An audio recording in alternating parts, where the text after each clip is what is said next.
Good evening. I'd like to call the council meeting of Tuesday, February 20th, 2024 to order. Everyone that can, please stand for the rising of the national anthem, or playing of the national anthem.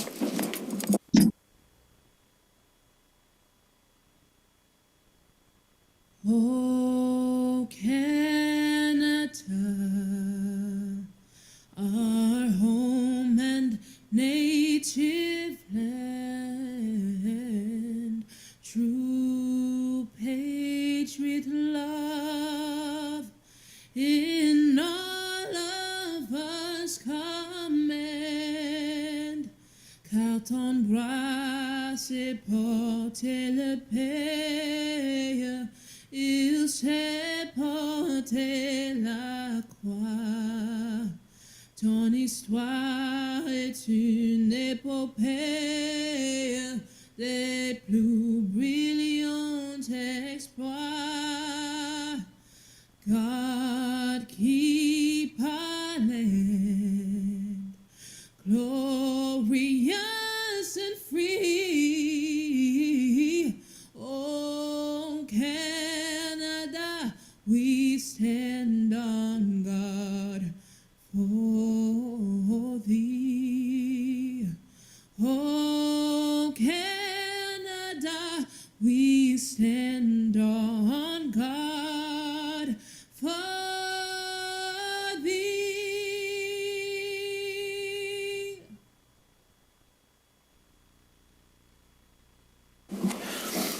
Grimsby is situated on treaty land.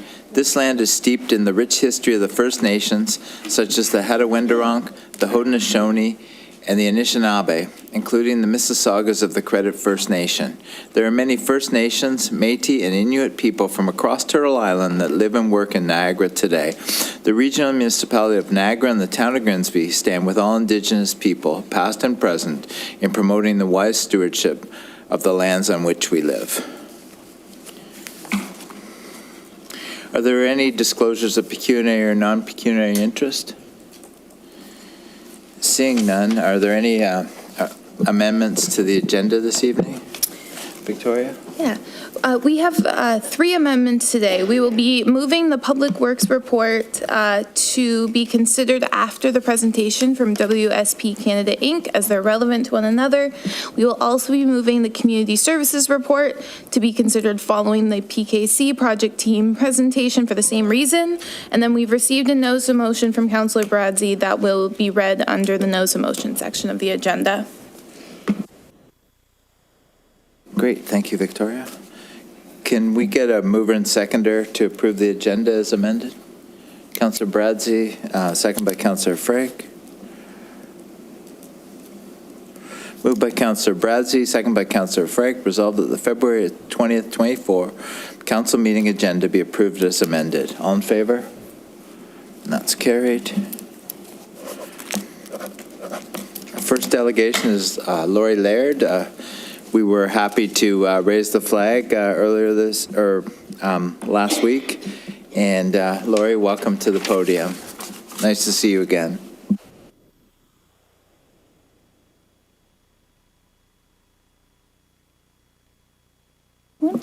There we go. Thank you so much for having us. My name's Laurie Laird. I am the group administrator with First North Grimsby Scouting, and I'm pleased to have with me Paul Philpott, who is the group commissioner of First North Grimsby as well. This week is Scout Guide Week, so we're really excited to be here today to just share a little bit about what Scouting is and what First North Grimsby brings to the community, and we just wanted to kind of show off a little bit about what we do. Katie, I think you have our presentation if you don't mind. So I'll start off just a little bit of information about Scouts Canada. Obviously, First North is part of the national organization of Scouts Canada, which is the country's leading youth organization. So just wait, here we go. We'll get some photos up. And then to the next slide, if you don't mind, Katie, thank you. Scouting does provide programming for children from ages 5 to 26, so a great opportunity for both the children and youth to participate. We are part of the World Organization of the Scout movement, so not only are we part of Scouts Canada, but there's a global scouting organization. So we'll talk a little bit about some of how we're involved globally as well in a little bit. But scouting is such a great movement that is known across the world, which is great. So February 18th to 24th is Scout Guide Week, and we celebrate that because of the founder of Scouts, Lord Robert Baden-Powell's birthday is on the 22nd. So we're really excited to celebrate that week with us. You can see Scouts Canada mission is to help develop well-rounded youth that are better prepared for success in the world, and we do a lot of different activities with youth to support that. So we'll go to the next slide if we can. Paul, I'll turn it over to you. All right, so my name is Paul, and our group's been operating since 1956. Our Scout Hut is located up on Ridge Road, right next to Beamers Falls there, right in the S-Bend.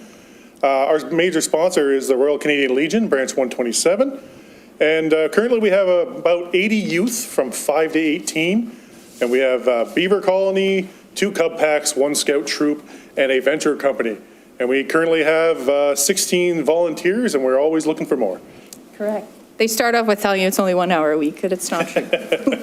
So we do obviously participate in a lot of different activities. Outdoors is our favorite. We're very fortunate that the Scout is located up at Beamer Point, so we're right close to the Bruce Trail and can be able to spend lots of time outdoors. So you can see some photos of some of the activities that we do. All weather, we're out in the snow, we're out in sometimes the rain, doing things like canoeing and hiking. You'll see us out there at the lookout up on the Bruce Trail, which is great. So we really are excited about being participating in the outdoor activities, and certainly things involving the environment are really important to our group as well. Katie? So we do have many indoor activities. As you see there, we have some indoor rock climbing. We went and we visited the fire hall up on the mountain last year. The Beavers love that.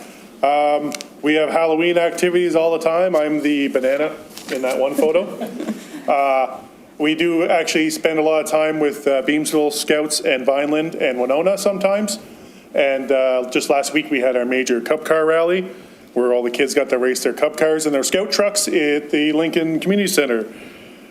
We also like to visit lots of local areas, including old folks' homes and the retirement homes and et cetera. Super. Go ahead.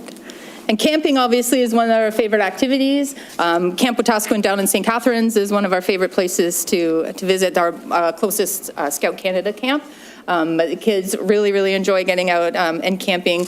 They do a lot of outdoor adventure skills as well, so learning all the things about cooking on the fire. They really like lighting fires. We're doing hiking, geocaching, camping. You can see the bottom middle picture. We camp in the snow as well. And at one time we had to abandon ship because there was so much snow we had to leave. Snowmageddon. Snowmageddon, we refer to it. But camping is certainly one of the most exciting activities that the kids and Scouters do. I know from my husband's a Scouter, and the gear is taking over our entire home at this time. Perfect. Go ahead, Katie. All right, so we have, like I mentioned earlier, we have 16 dedicated Scouters. Many of us spend more than one night a week helping out at the hut. We plan and lead programs, and we camp out with the kids. We have 2 Scouters that are involved in our group, have had more than 60 years each involved in Scouts Canada. I believe Russ is actually up close to 70. So we have many Scouters who are very dedicated to the program. And we try to have a fun time, and we also love just making it fun for the youth. Super. We also like to give back to our community, so it's really important that we support the town of Grimsby. So we have worked with cleaning up the wetlands. We've done caroling to some of the senior facilities. We obviously support our sponsor, the Legion, with their Poppy Drive. We've done cards for troops. So any way that we can support members of our community, we're certainly always interested in doing that as well. And we'll go to the next one. Go ahead. And we get involved with cleaning up the cenotaph and participating in Remembrance Day. We have frequently sponsored the skating, which I believe we're doing this Sunday. One of my highlights is the Santa Parade. I'm always a big stickler for that one. And then Apple Day, you'll see our youth all around town canvassing for donations and handing out apples to the community. And we don't just stay within our community. As I mentioned, we do a lot of camping, particularly at Camp Wetaskiwin and St. Catharines, but we've also been to Camp Manitou in Milton and the Haliburton Scout Reserve. Usually our scouts go there for a week in the summer. We recently did an overnight camp at the the Canadian Warplane Heritage Museum in Hamilton. Sleeping underneath the wings of the planes is really quite an adventure. And we're really, really excited this year because we have 7 scouts and 4 scouters, I believe, who are going to the International Jamboree in Iceland. So really branching our, spreading our wings and exploring. We're also looking at heading over to Newfoundland next year, I think. So always great opportunities. As I mentioned, Scouts is not just national, it's international. So there's always these great jamboree and opportunities for us to explore beyond the town of Grimsby. But so we're very excited to celebrate Scout Week and to share a little bit about all the great things that we do. The Grimsby Scouts has grown. My son is 17. He's been involved since he was about 7. And when we started, there was just a little group, and now we have 80 kids, plus 80 plus kids, which is so great that, and it's a testament to the program that Scouts Canada has and the Scouters like Paul that directly lead the kids and the adventures that they can have. So we're really pleased and thankful for the opportunity to be here today just to share a little bit about all the exciting adventures that Scouts do. And we appreciate you, Mayor Jordan, for coming out to the flag raising with your knicker on the other day and supporting us in the initiatives that we have. And we're happy to answer any questions if anyone has any about what we do. Great, thank you very much for your presentation, Paul and Lori. Any questions from council? Jacob or Councillor Bradsey? Thank you, Mayor, through you. Not so much a question, just wanted to thank you for your presentation and all that you do for the community. And during your presentation, kind of unlocked some core memories that I even forgot about with the Canadian Heritage sleepover and the Cub car races from my childhood. So I want to thank you for that as well. The kids always have to be careful at the airplane sleepover and not get too close to the engines because they drip a lot of oil. Councillor Sharwa. Through Mayor Jordan, thank you. I was a venture back in the day in Hamilton. Loved it. It was one of those things that I wasn't so sure about the program. A friend of mine suckered me into it, and I had, genuinely, it was a great, great year. Did Algonquin trips and lots of moots and the outdoor camping during the winter. It was a lot of fun. So that's a program I don't think enough people know about. And so, letting the teens know that there are other, opportunities to join things like that, I think that's great. And the Llama Moot and the Snow Moot. Yep. I think our events went to Llama Moot last year. Yes. Yeah. Yes. So lots of interesting things. We are sponsoring a skate this weekend at the Peach King Center, so that's a good way for us to kind of remind the community that we're out here as well and encourage others that might be interested in joining. Fantastic. Great, thank you very much for your presentation.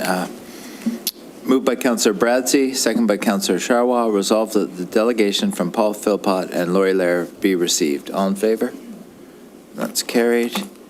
Our next delegation is from WSP Canada regarding Downtown Reimagined. Please come to the podium and go ahead. Thank you.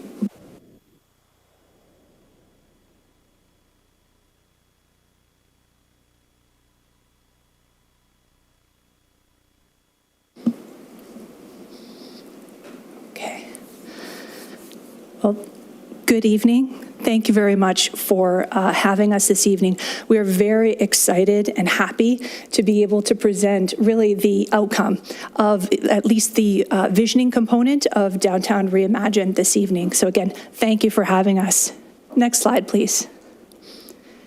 So we have already observed land acknowledgement. However, we felt that it was important to at least just take another moment to stop and really observe those that came before us, to think about moving forward with those that still exist and the people in the First Nations that still exist in a way that is collaborative and inclusive. Next slide, please. Okay, so my name is Sabrina Coletti. I am the project manager from WSP, and I am not joined in person by my colleague Allison Lumby. She was stuck on the QEW in traffic, so not to call you out, Allison, but Allison is joining us virtually from a place along the QEW. Allison, are you there? I am here. Unfortunately, I can't turn my video on. I might have to ask someone to switch it on for me. Kind of that. But I am here, and I will. Thank you for joining us. We're also joined this evening by the town's project manager, Michael Palomba. And I also just want to acknowledge that throughout the course of this project, which has lasted the last couple of years, we've really had fantastic support and collaboration from many different members of the Public Works Department, as well as the Planning Department, which is where the project Downtown Reimagined actually initiated. So thank you for all of your collaboration and support. Next slide, please. All right, so I am going to provide just an overview of the project and what has been done to date. There's been quite a bit of stakeholder engagement that has been done, so I'll provide a bit of an overview with respect to the stakeholder engagement and the different feedback that has been collected to produce both the vision and guiding principles, as well as the urban design guidelines and the concept plan that we're going to be presenting this evening. I'm just, again, going to provide a brief overview, and then it's going to be Allison that will really dive into the urban design guidelines and that concept plan. So Downtown Reimagined itself was actually initiated by town staff back in the summer of 2021. There was a bit of a pilot program in the downtown. It was extremely successful. And then the latter part of 2021, WSP was engaged to assist the town with the project. Now, there was a background review that was undertaken, and then over the course of 2022 and 2023, there was quite a bit of stakeholder engagement and public engagement. So, for instance, there have been many meetings, and they've been really collaborative with Niagara Region. So there was a workshop, a vision workshop that was initially held with the region. Also, the concept plan was reviewed with Niagara Region and staff from the region to get feedback, and then the urban design guidelines were reviewed with them as well. We also had a public vision workshop. These were virtual meetings, of course, given the time. So we had a public vision workshop, and we also held a workshop with the downtown improvement area. All of that feedback combined with feedback that we received online because staff had initiated a survey on Let's Talk Grimsby to get feedback about different elements of the public's vision for the downtown.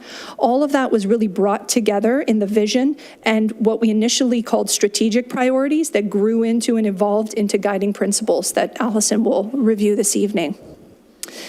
In the latter part of 2023, there was development of urban design guidelines, and then further development of the concept plan.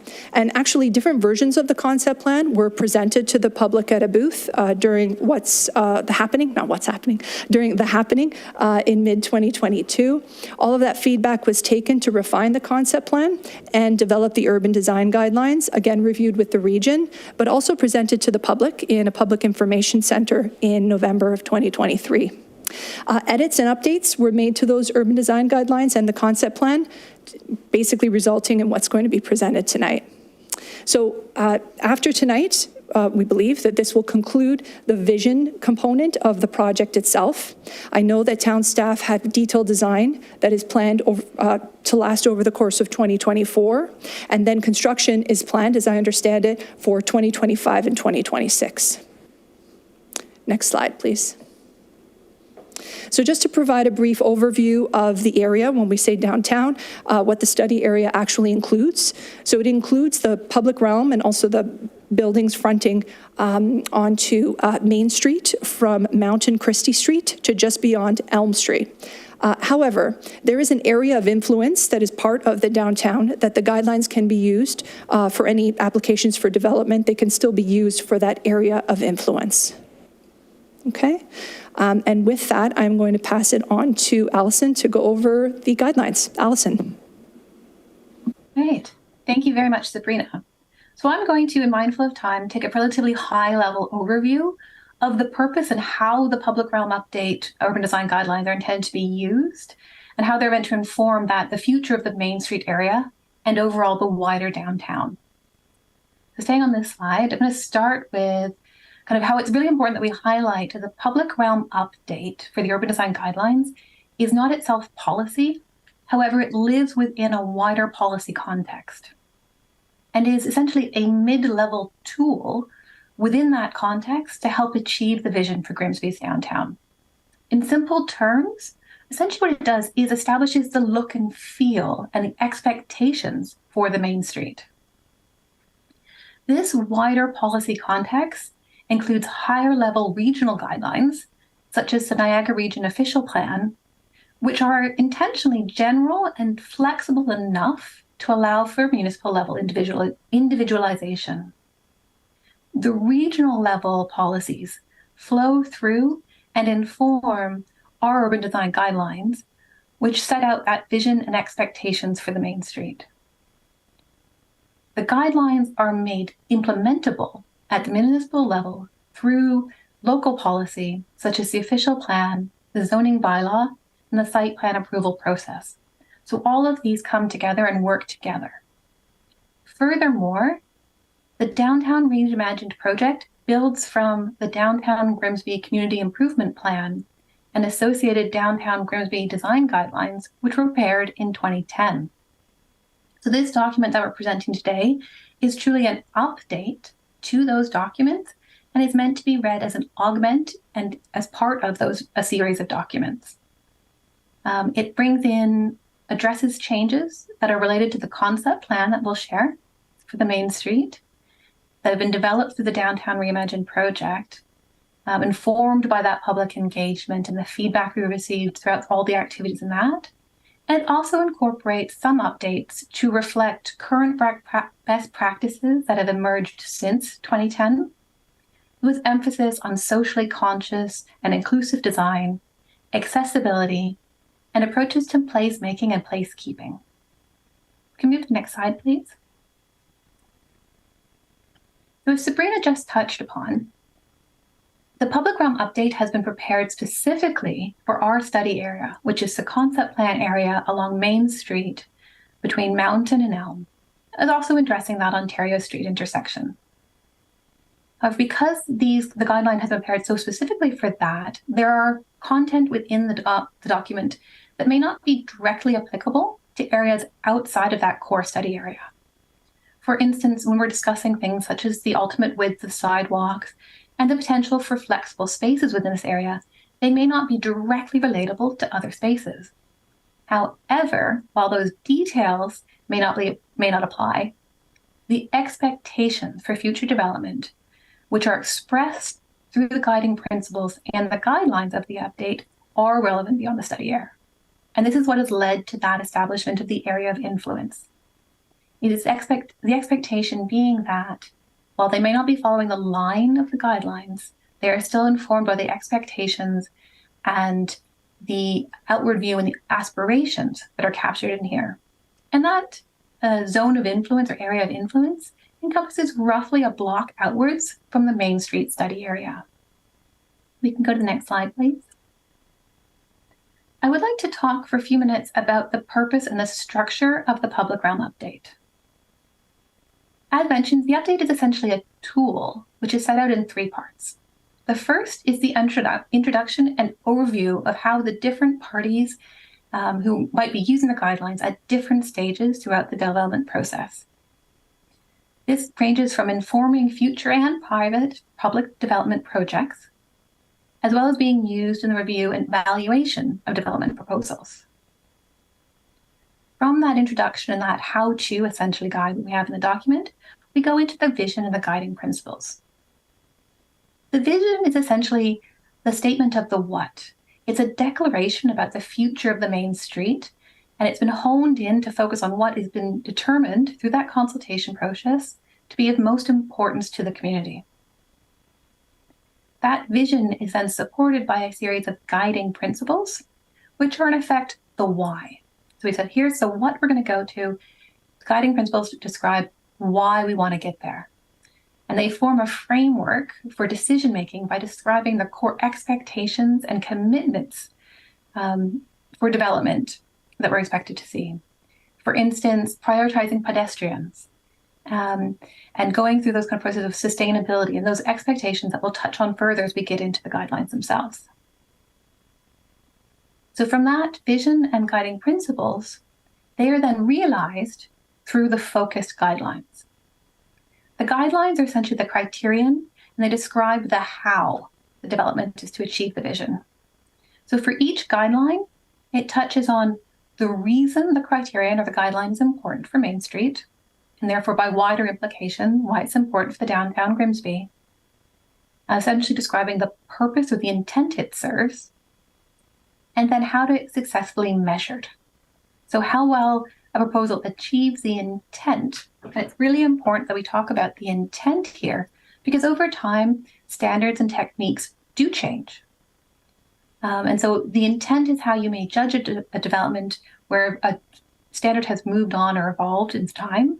It also enables consideration of developments that are able to demonstrate that they have achieved the intent, even if they're not following the specific rules or established requirements of the guidelines. This is really important in particular for the ongoing relevance of the guidelines, even after the Main Street works have been completed, because we're talking about what is the intent, what's the expectation, what's most important to the downtown Grimsby. These urban design guidelines, the detailed guidelines themselves, are also then broken out into the public-private interface, which is essentially how the public realm and the private realm relate to each other and how you move through the transition between them, as well as the public realm, which essentially encompasses all of the streetscape of the main downtown. The next slide, please. So as mentioned, the vision seeks to capture this future-oriented statement describing what's most important about the concept plan for downtown Grimsby. So this includes recognizing the importance of the downtown as a destination for the community and for a wider audience. And so in order to be that destination, core to that is making this space not just pleasant and attractive to be within, but also easy to travel to access from whichever mode of travel you're getting through, and to move through that area. From that, we kind of really pulling out the idea that prioritizing pedestrian activity, room for social interaction, and supporting commerce and public events by building that footfall and attracting people to the downtown. In order to attract people, you must offer spaces and amenities that will bring them in, that serve as that destination. And again, as we say, users must feel really safe and comfortable to return time and again, to spend time and to support those local businesses. Part of this attraction is a celebration of the unique character and culture of Grimsby, both in terms of people and place. So giving us a reason to choose Grimsby when there are various options of where we might be able to find similar amenities. And really honing in on that, what makes this place so special and why I choose to go there, spend my time, money, and supporting that community, participating in that.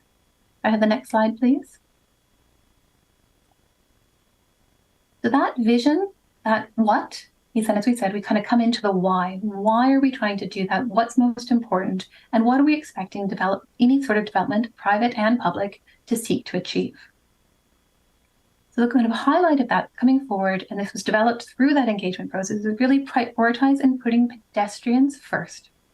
When we use the term pedestrians, we are in this context really emphasizing all modes of travel or users, including those using mobility aids, individuals with pushchairs, so it's that wide breadth of people moving under their own power. It's really important that we're putting those pedestrians first to create that welcoming, comfortable movement space. And that has really driven a lot of the decisions that we'll see when we look at the concept plan in terms of how we allocate space and the types of environment, the types of treatments being proposed. Alongside prioritizing pedestrians is that we're establishing that sustainability is a core goal and should be a consideration for all elements of development. Seeking the best methods from full life cycle to ensure that we're looking at spaces not just from a how do we build them, but how do we make sure that they survive, their robustness, so maintenance of those spaces for that long-term longevity and enjoyment. Another key priority has been making Main Street multimodal friendly. And when we're talking about that, we're really talking about how the main street, in order to prioritize pedestrians, we are limited with space. But by making the space multimodal friendly, we're talking about how to make sure that we can access and arrive at the downtown and through a variety of different methods, and that it's easy and convenient to transition from whatever method we've used to arrive at downtown onto foot to explore and go the last few steps on foot, getting into local businesses. Part of that means required that we look at the parking for downtown and taking that as a holistic view for a whole of downtown. And within that, not just limiting ourselves to thinking about where vehicles might be parking and that convenience, but also cycling infrastructure and bicycle parking that again allows for that multimodal friendliness of going into that space. Again, core to this is in order to make the downtown vibrant and exciting and a place to be, is we're looking to really support economic vibrancy. And again, trying to encouraging all these steps, encourage that greater use of the downtown, making it more friendly to people to choose to be there, to support those local businesses, spend their time, their money, and building up that real core community sense in there. And the last but not least is being authentic to the people and place of Grimsby.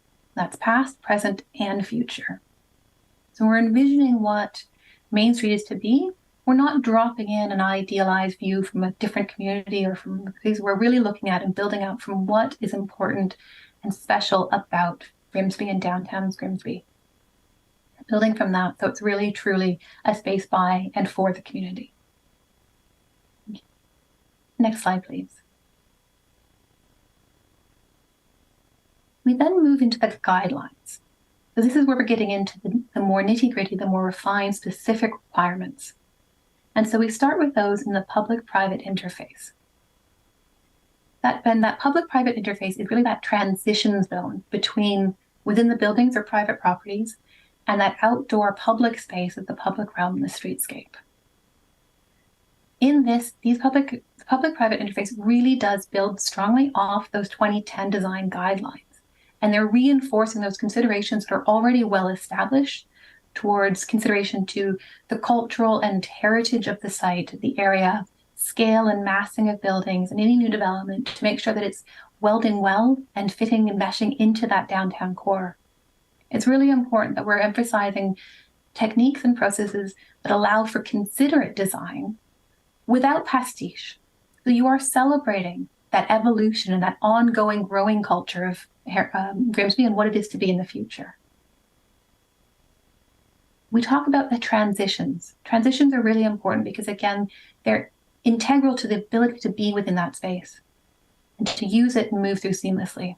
So that's talking both about the physical transitions, making sure that we have level access and how you move into and out of buildings, as well as the visual transitions.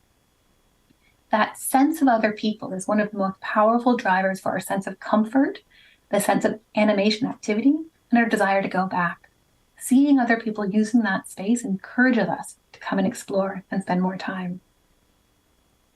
We also address aspects such as how facade design, building off those 2010 requirements, can be used to take that an extra step further. And now we're layering in that process of how do we use facade design to help create that comfortable and welcoming environment.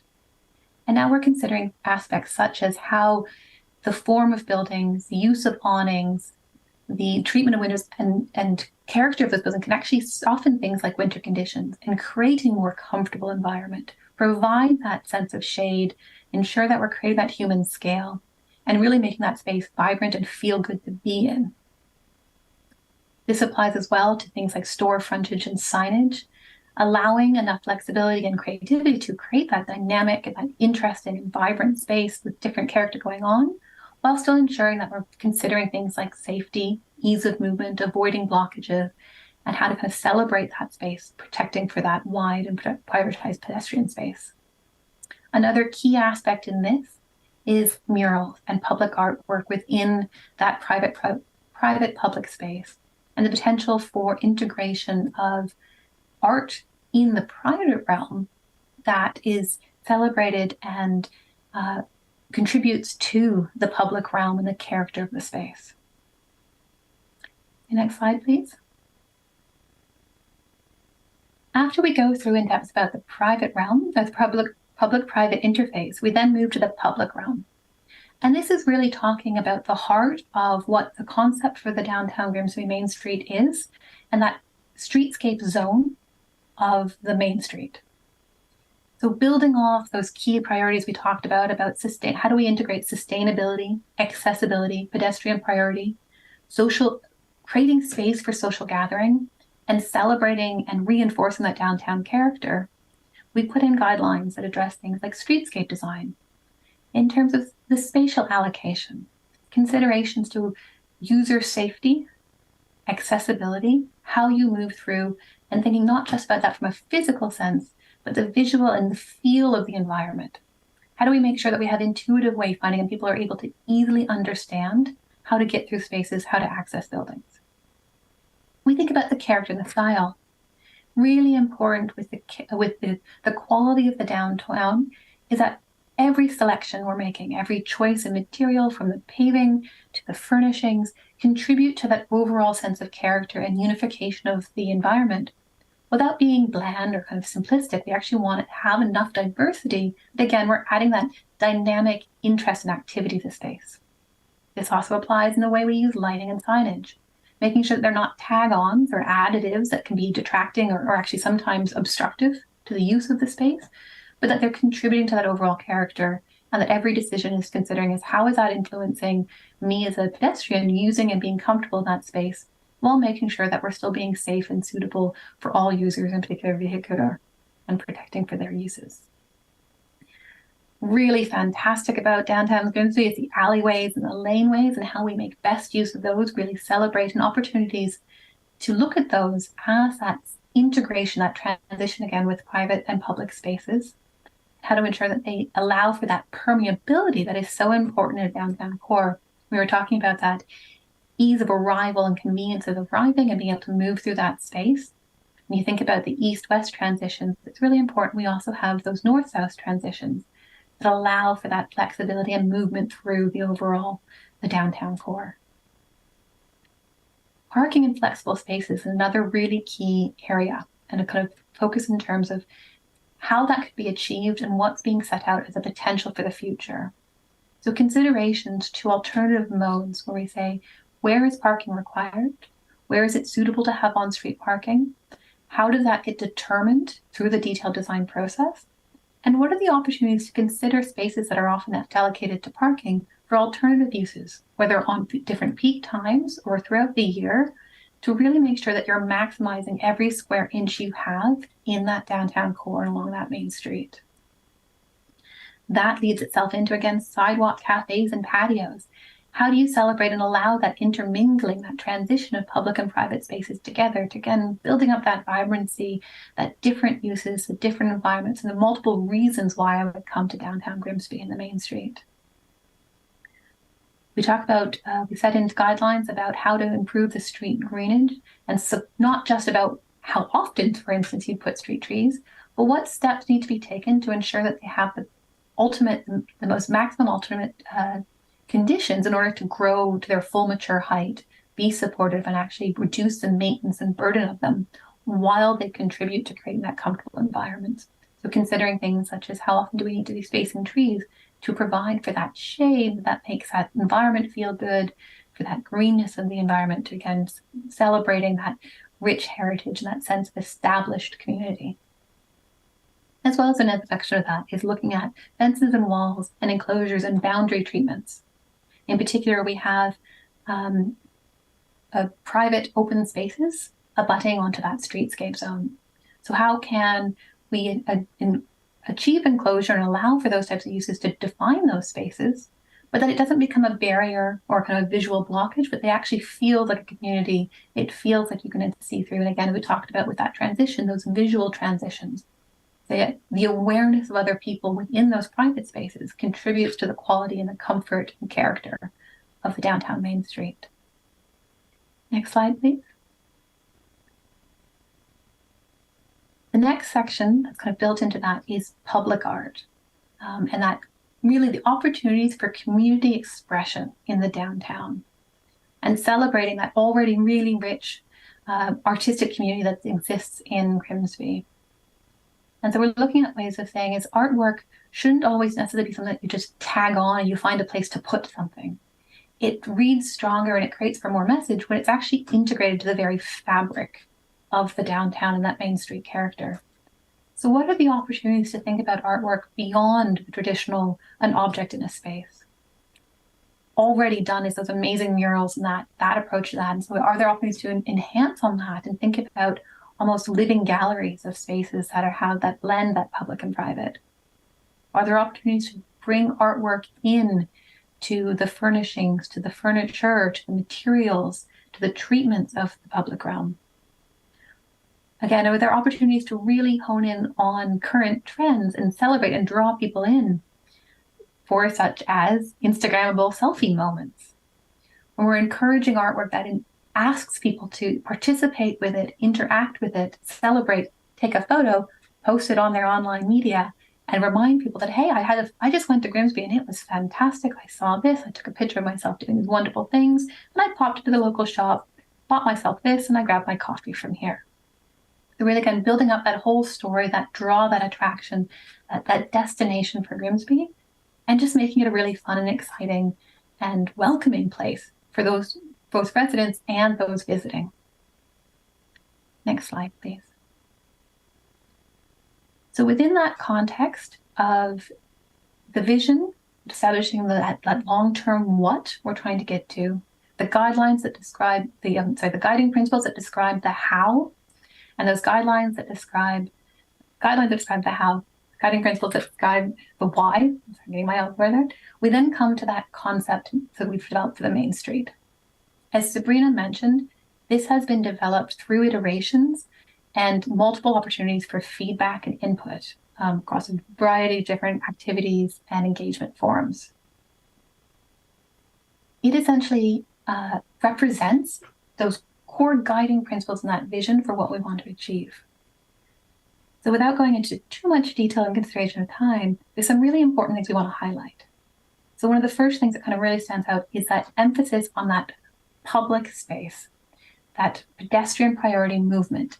And so by increasing the width of sidewalks, and we've done that by actually reducing down the overall width of the streetscape, of the roadway, to what's allowable and safe with it being a regional road, so that we can gain more room for pedestrian movement and social gathering spaces.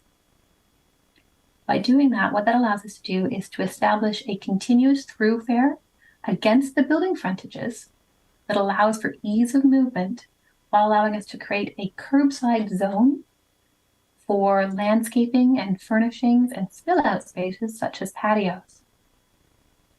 By having that space, we accommodate more room for trees to grow a little bit further away from the building than they are now, giving them more opportunity to get kind of a mature height and a better and stronger canopy cover. This creates that unification along the corridor, and I'll show you in just a moment a cross-section which helps understand how we're addressing some of the grading challenges in this area. Another important feature about that curbside zone is we're now actually encompassing that space that currently is used up as on-street parking. What this does is creates a bit of flexibility in the design. The exact amount would be a matter of detailed design considerations and working that measures out. But that parking would then essentially be achieved and maintained within cut-ins within that curbside zone. What that does is really define edges. It helps to slow traffic, natural calming of traffic in that, and means again that we're looking at how to maximize the potential uses of those spaces so that they're parking when they're needed to be parking, and they can position or be used as alternative flexible spaces when the parking need is lower. One of the really important features of this design that stands out and kind of common trend coming through is the mid-block crossing. And this has been imposed near where the existing Grimsby downtown sign is. And again, that really celebrates and helps improve the access north and south through the area. So you can imagine now that we have these wonderful alleyways that are going to be enhanced and kind of create that permeability, you have another option of how to get across the street. That's also reinforced by improving the pedestrian access and crossings and cleaning up and tidying up those intersections at Mountain and at Elm and at Ontario Street to again enhance the pedestrian experience, shorten the crossing width, provide more formalized crossing to protect users, and create that as space there better space, easier to move around, and safer environment. Other key features in this design that has kind of come through is by allowing for that additional spaces, those opportunities for artwork and opportunities to have those social spill out spaces so that it can feel more animated, but less crowded, less busy, less obstructions. One of the key drivers that's kind of held on to the design and kind of corporate in there is how we make sure that Welcome to Grimsby sign is still celebrated and showcased. So you do have that landmark moment celebrated and kind of really honing in, kind of creating that downtown core. And making sure that we've flagged that up and thought about how that space and how that's experienced both from a pedestrian point of view. Because one of the things that this wider sidewalk does is it means that those signposts are now further into the sidewalk and right at the edge of the road, as well as how that celebrates from a vehicular view. Another element I'll touch on just before I come on to that was just, again, you might have noticed that there was an allocation for future transit. And that's been a key consideration as well in that design, is ensuring that as transit stops become more formalized or that's required, there's room to do so. I mentioned we were talking about how this cross-section helps to address some of that grading change. One of the key challenges of this street is the notable higher elevation on the south side compared to the north side. And so the design considers various techniques to solve that depending on the grade change, which varies across the street. The real goal there is to make sure that we have level access and that comfortable pedestrian realm immediately outside all businesses on both the south and the north side. Initial designs that'll be refined through that development process have looked at how by changing that to a single camber on the road allows us to gain some of that slope. We've then looked at how to use that curbside zone on both the north and south sides to help address some of that steppage, so that we're not having that break and back of access up, so that the pedestrian realm and the sidewalk is continuously always at the building level.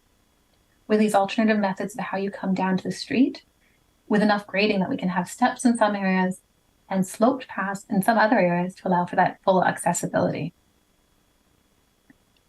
And so all that comes together to establish this vision for downtown Grimsby, which is encapsulated in this conceptual diagram. These diagrams, again, they will be further refined, and there's some decisions that will still need to be made as we move into detailed design.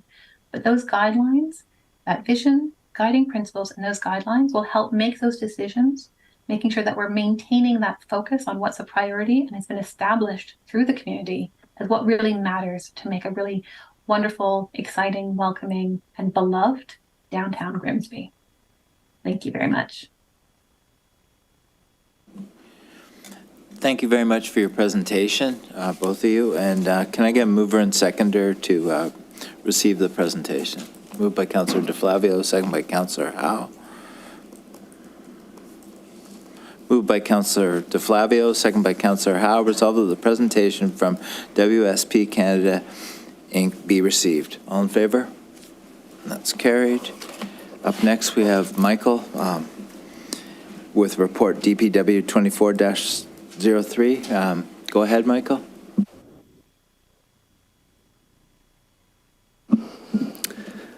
Thank you, Mr. Mayor. Through you, it's nice to be here tonight, and thank you for taking the time to hear our presentation. Staff are happy to provide council with this presentation, which signals the completion of phase 1 of the Downtown Reimagine project. As you're aware, this has been in the works since 2021, so there's been a lot of time and effort spent to do all the work that's been presented to you today. Just to reiterate, this has been a community-driven study where our team was able to hear and obtain many great opinions and comments from members of the public and stakeholders within the area, and that's all led to the development of the concept plan that you just saw, and as well as the urban design guidelines that were presented as well. This information, just want to say, is a culmination of all that hard work, and we're happy to be able to present it to you today. So So the main reason why we are here tonight is to present that information, but also to gain or to receive the endorsement of council for two items. The first being the urban design guidelines that our team at WSP had just presented, and the second portion would be to endorse a concept option, which then staff could then take forward into the detailed design phase and provide direction in order for us to complete that work. So the two concepts that we are talking about, or the two options for the concept, are option one, which is a permanent parking solution. So the concept that was just shown, where you see parking being restricted to one side of Main Street, but in a permanent sense, so therefore it's available at street level all year round. The second option that we are looking at is a flexible or shared space option. This would include parking being available on both sides of the street. However, it would be within the shared space with the pedestrians, and therefore could be used as programmable space, in that at some points of the year it could be taken away and provided back to the pedestrian realm, or it could be utilized for parking. As I said, staff are looking for an endorsement from council, so we wanted to make sure that we were providing you with as much information as possible. And again, we want to thank you for taking the time and listening to our presentation. With the submission of this report, that's the end of phase one. We are looking to go into phase two, which would be the detailed design portion of that, which would take the duration of 2024, and then ultimately to go to construction in 2025 and ending roughly sometime in 2026. So with that, I will open it up for any questions. Yeah, before I take questions, I'll just get a mover and seconder to get it on the floor for questions. Moved by Councillor DeFlavio, second by Councillor Howe. Questions? Councillor DeFlavio. Thank you, Mayor. Through you to Ms. Coletti or Ms. Lumby or maybe even Mr. Palumba. So there haven't been any significant changes to the streetscape downtown in my lifetime, so like 50 years. So the decisions we make, we have to assume that we're making them for the next 50 years. And, you know, a lot of the presentation, and I'm trying not to be overly judgmental, was very generic, for lack of a better way to put it. The last couple of slides were specific to Grimsby, but the rest of the presentation was really just good practice as far as what we would do in any, like it could apply to any downtown, right? I mean, so I guess my questions are, what specifically, other than the streets, the land, the elevation ideas in the downtown, is being proposed for Grimsby? So, you know, so Mr. Palumba, for example, you talked about the two different options for parking, but we didn't see images of either one of those.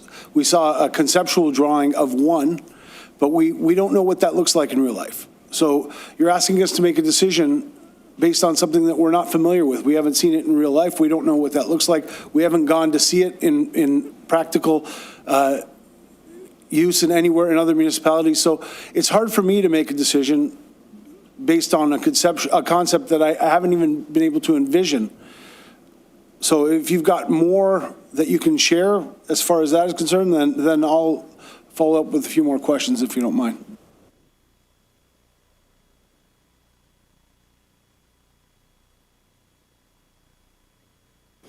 Thank you. Through you, Mr. Mayor. So the conceptual plan, I understand what you're saying. Conceptual plan that we provided on the south side of the road, it shows that there is a parking space allotted. That doesn't necessarily mean that it has to be in that location. So what the option that we're suggesting and actually recommending as staff is a flexible design, which would allow us to, within that pedestrian space, which we've identified on that cross-section, is the space where currently the parking is now, that would be converted to a flexible space, which would allow either parking or a pedestrian realm, depending on the time frame. So in terms of that concept, again, it's a conceptual design plan, and what we'll be doing is going back as staff and developing that into a detailed design through engineering standards. So understanding that you know maybe you don't feel that you've received enough information. I just I think what we've tried to show is a concept plan here, and there's detailed design guidelines that correspond to that, which talks about things like the types of materials that we'll be putting in, artwork and things like that. Hopefully that answers that question. Just following up, Mayor, through you, not really. I'm not trying to be difficult. It's just that, I understand that the concept. What I'm saying is I've never seen it in real life. And in order for me to envision what that's going to look like on the street of Grimsby, a couple of pictures of that sort of flexible parking would have been helpful. Have we consulted with the downtown businesses regarding the loss of parking? Because I just on the north side, I've counted 15 parking spots that are going to be lost right in front of businesses, which businesses tend to like. And then on the south side, depending on how the flexible parking occurs, probably a loss of a few more parking spots. Again, and I'm not being critical of the design. I'm asking, how was that consultation? Because it wasn't mentioned, the consultation wasn't mentioned in the presentation. And of course, consulting with the downtown businesses would be a very important part of the decision-making process when it comes to removing parking on the street in the downtown. Through you, Mr. Mayor, as you remember last week or a week ago, we had a meeting to talk about the parking study. So similar conversations that we've had over the last year or so with respect to the impact that these changes would have on parking in the area, and we were able to validate some of those, we were able to take some of those concerns and analyze them as part of that study and determine that there was adequate parking to accommodate removing that parking from the street. Obviously, through that process and through the conceptual design process, we've been involved with both the DIA and the public in general, and they've all had input into those considerations. Thank you. Through you, Mayor. So as far as next steps are concerned, once we approve this design guideline, will it be coming back through the Public Works Committee? Will it be coming back through Council? Where does it go from here as far as design is concerned? So, through you, Mr. Mayor. So essentially, we're asking you to approve in principle the concept here, which would be looking at, again, the two options. What we're suggesting is the better option is the flexible space.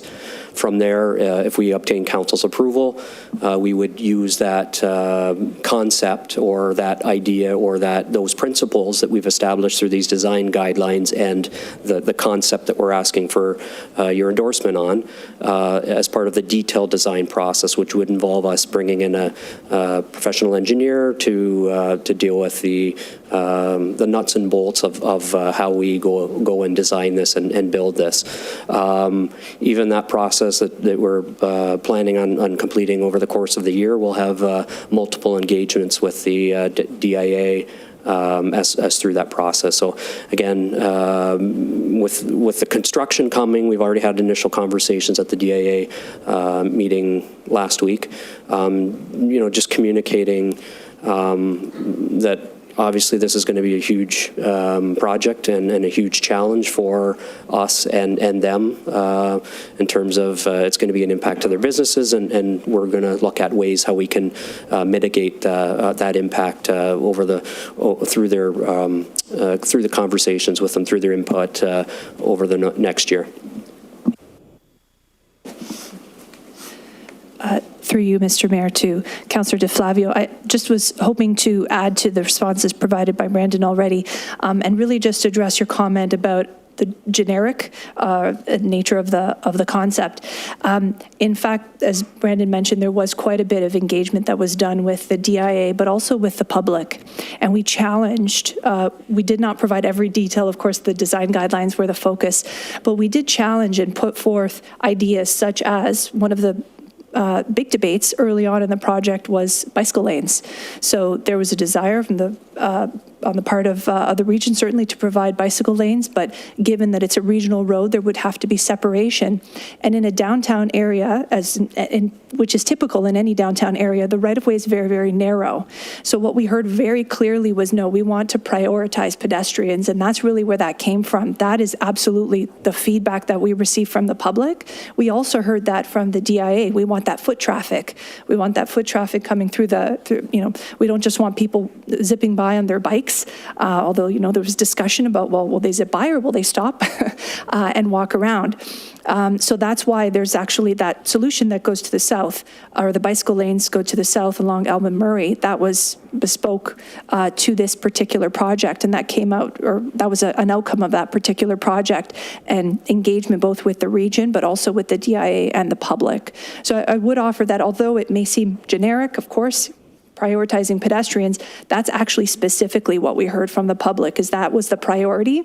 So we had to, try to accommodate the needs of many different users, and that's what you saw in the concept plan. Just as an example to address your comment, I hope that helps. Councillor Bradzi. Thank you, Mayor, through you. I think a lot of the images that we saw at the open house were a great resource. I think you guys, the concept is phenomenal. The only question, we mentioned the single camber slope through the town, so I just kind of wondered how that's going to transition back to a normal Crown Road, and if we've gotten to that level of detail yet, or are we still just in the concept stage? Through you, Mr. Mayor. So we haven't reached that stage of the project. That would be on the engineering side, which we're working through the detailed design. Councillor Vardy. Thank you, through you, Mr. Mayor. I have a couple comments and a couple questions. Was it ever considered to be a completely pedestrian way? And kind of what happened with that idea? Maybe can they answer them one at a time as I give them, or do you want all my questions at one time? It kind of depends how people want to move, Okay. so I'm happy to have them answer. Through you, Mayor, I think I could answer that as well. I think I would like to clarify and maybe try to describe the preferred option, which I think might help a little bit. Currently, the way we design roadways is that we would have the on-street parking as an extension of the roadway, the asphalt. So imagine for a minute if you were to take the curb line and push that in and encompass the on-street parking, and so you'd have a narrower roadway and a wider sidewalk.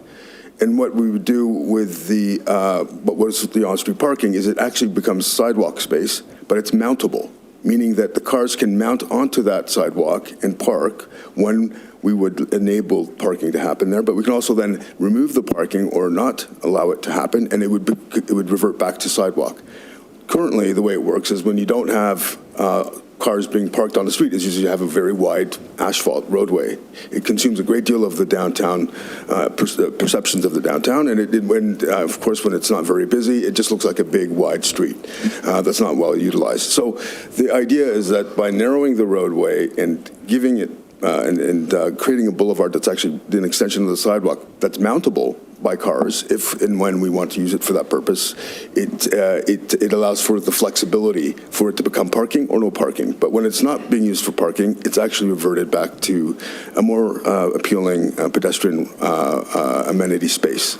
And the flexibility also means that over time, as the downtown becomes more intensified, as it becomes more utilized, we can also, the flexibility is not just about parking or no parking, it also means that we can close the street off altogether, and we can allow for just pedestrian use during either seasonally or permanently if it's warranted, without having to redesign the streetscape. So the design of the streetscape is such that we can allow for flexibility over time as well, without having to rethink the street. In a way, in the kind of traditional approach where you would actually do laybys for parking, you're actually designing the street to permanently assume a car will be there.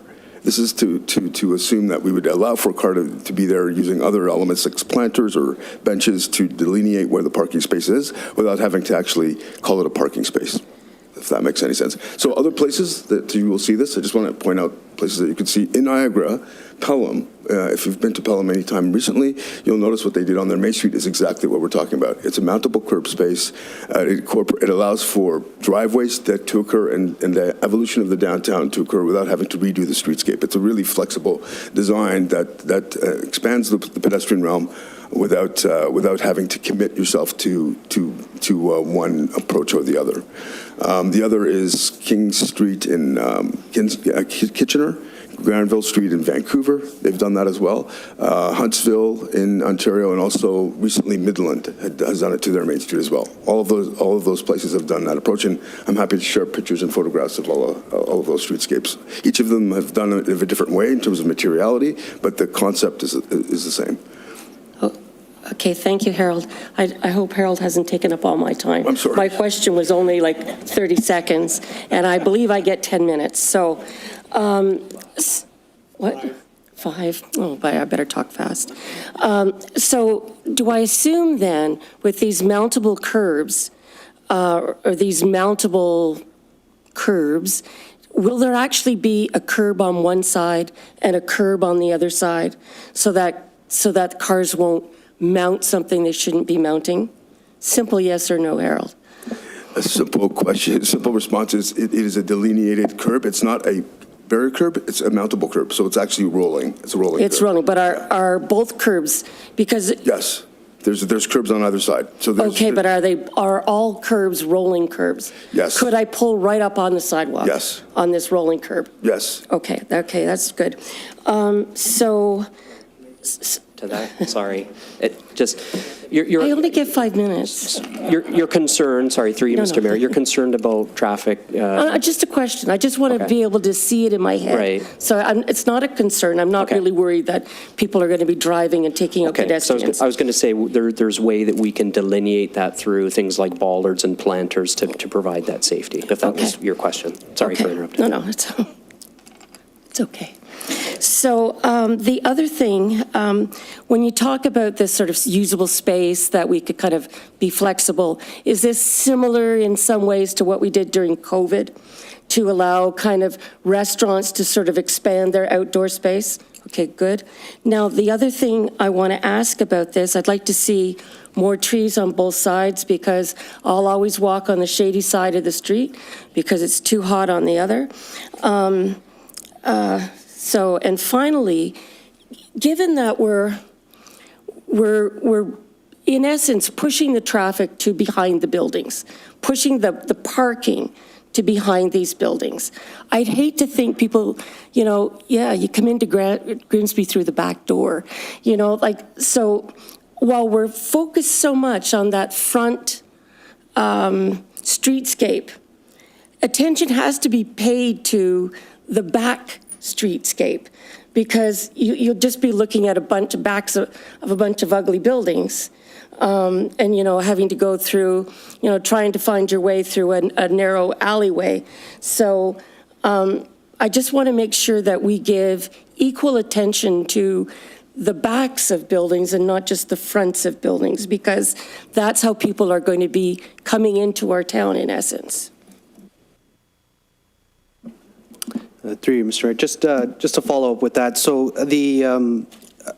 just want to reiterate that the staff's recommendation for the flexible space would be, one of the benefits of that is that we would still be able to maintain some parking on Main Street, whether it be for a certain portion of the year, and then, but it would also become programmable, so that way we could take it away in certain sections and to utilize the street in various ways like we did during COVID, where patio space was expanded into the street. This would just be, designing the street in this way would just have the advantage of not having to build temporary patio spaces as was done before. The other part of your comment there regarding the backs of the buildings, as part of the parking study that we completed, that was something that came out of it was when we were looking at how we can optimize our parking lots that are in behind on the north and the south side. Is there a way that we can improve the back entrances of these businesses, and again, through this study, how can we engage or activate the alleyways to make them more appealing so that people, when they are parking in behind, it doesn't feel like they have to walk through a poorly lit alleyway and buy garbage cans and dumpsters and everything like that. So it's all being considered, and we hope to be looking at that in more detail. Because I have to say, right now, the back parking lot on the south side, I have bad knees. I can't walk up steps. I have a hard time getting from that parking lot onto Main Street to find a spot that I can actually climb down or slide down or something. So you really have to give consideration to that for mobility reasons, handicap access, what have you. So it's important. Yeah, so just on that note, I think that's part of the reason why we were contemplating the super elevation on the roadway, is to reduce the stepped areas. So where we can, we're going to bring the sidewalks in line with the door frames to make sure that there's not a step up into those. But at the back as well. Yes, okay, yes, right. yeah. So ensuring that we're, as part of the parking study side of things, we'll be looking at how There's got to be like a ramp access. Yes, how can we make sure that there's accessibility between the backs and the fronts. Great, thank you. Councillor DeVoley, then Councillor Sharwell. Mayor Jordan, I'm not sure who my question is to. So I will start by saying that, bits and pieces of these presentations were made to the DIA last week, and a good part of the presentation also was about the reconstruction of the Main Street and when that will happen and so on. And one of the concerns, I think, of the merchants is how the businesses will get their customers to their front door. And one of the things I said that after the meeting, that, it occurred to me that the best thing, if I were a business owner downtown, which I no longer am, but if I were, one of the things I would do is start renovating my back doors to make them look like front doors, so that during the reconstruction period, people would park in the north and south parking lot and come in through the back. And so, that kind of builds on Councillor Vardy's idea that the backs of those buildings equally need to be as attractive as the front. They're all privately owned, though. So my question, which you may or may not be able to answer, but that I would appreciate some research on, is there anything we can do to encourage the businesses to consider this idea of improving the backs of them? Other municipalities, and I'm thinking of the town of Lincoln a number of years ago, where they literally tore up Ontario Street and Main Street and had to rebuild it, and the businesses were so negatively impacted for a period of time. Are there, I hate to use the word government programs, but I guess that's the best description. Are there any programs or any options out there as to how we could encourage the businesses in this area to improve the backs of their buildings in order to have access during this time period of reconstruction and after?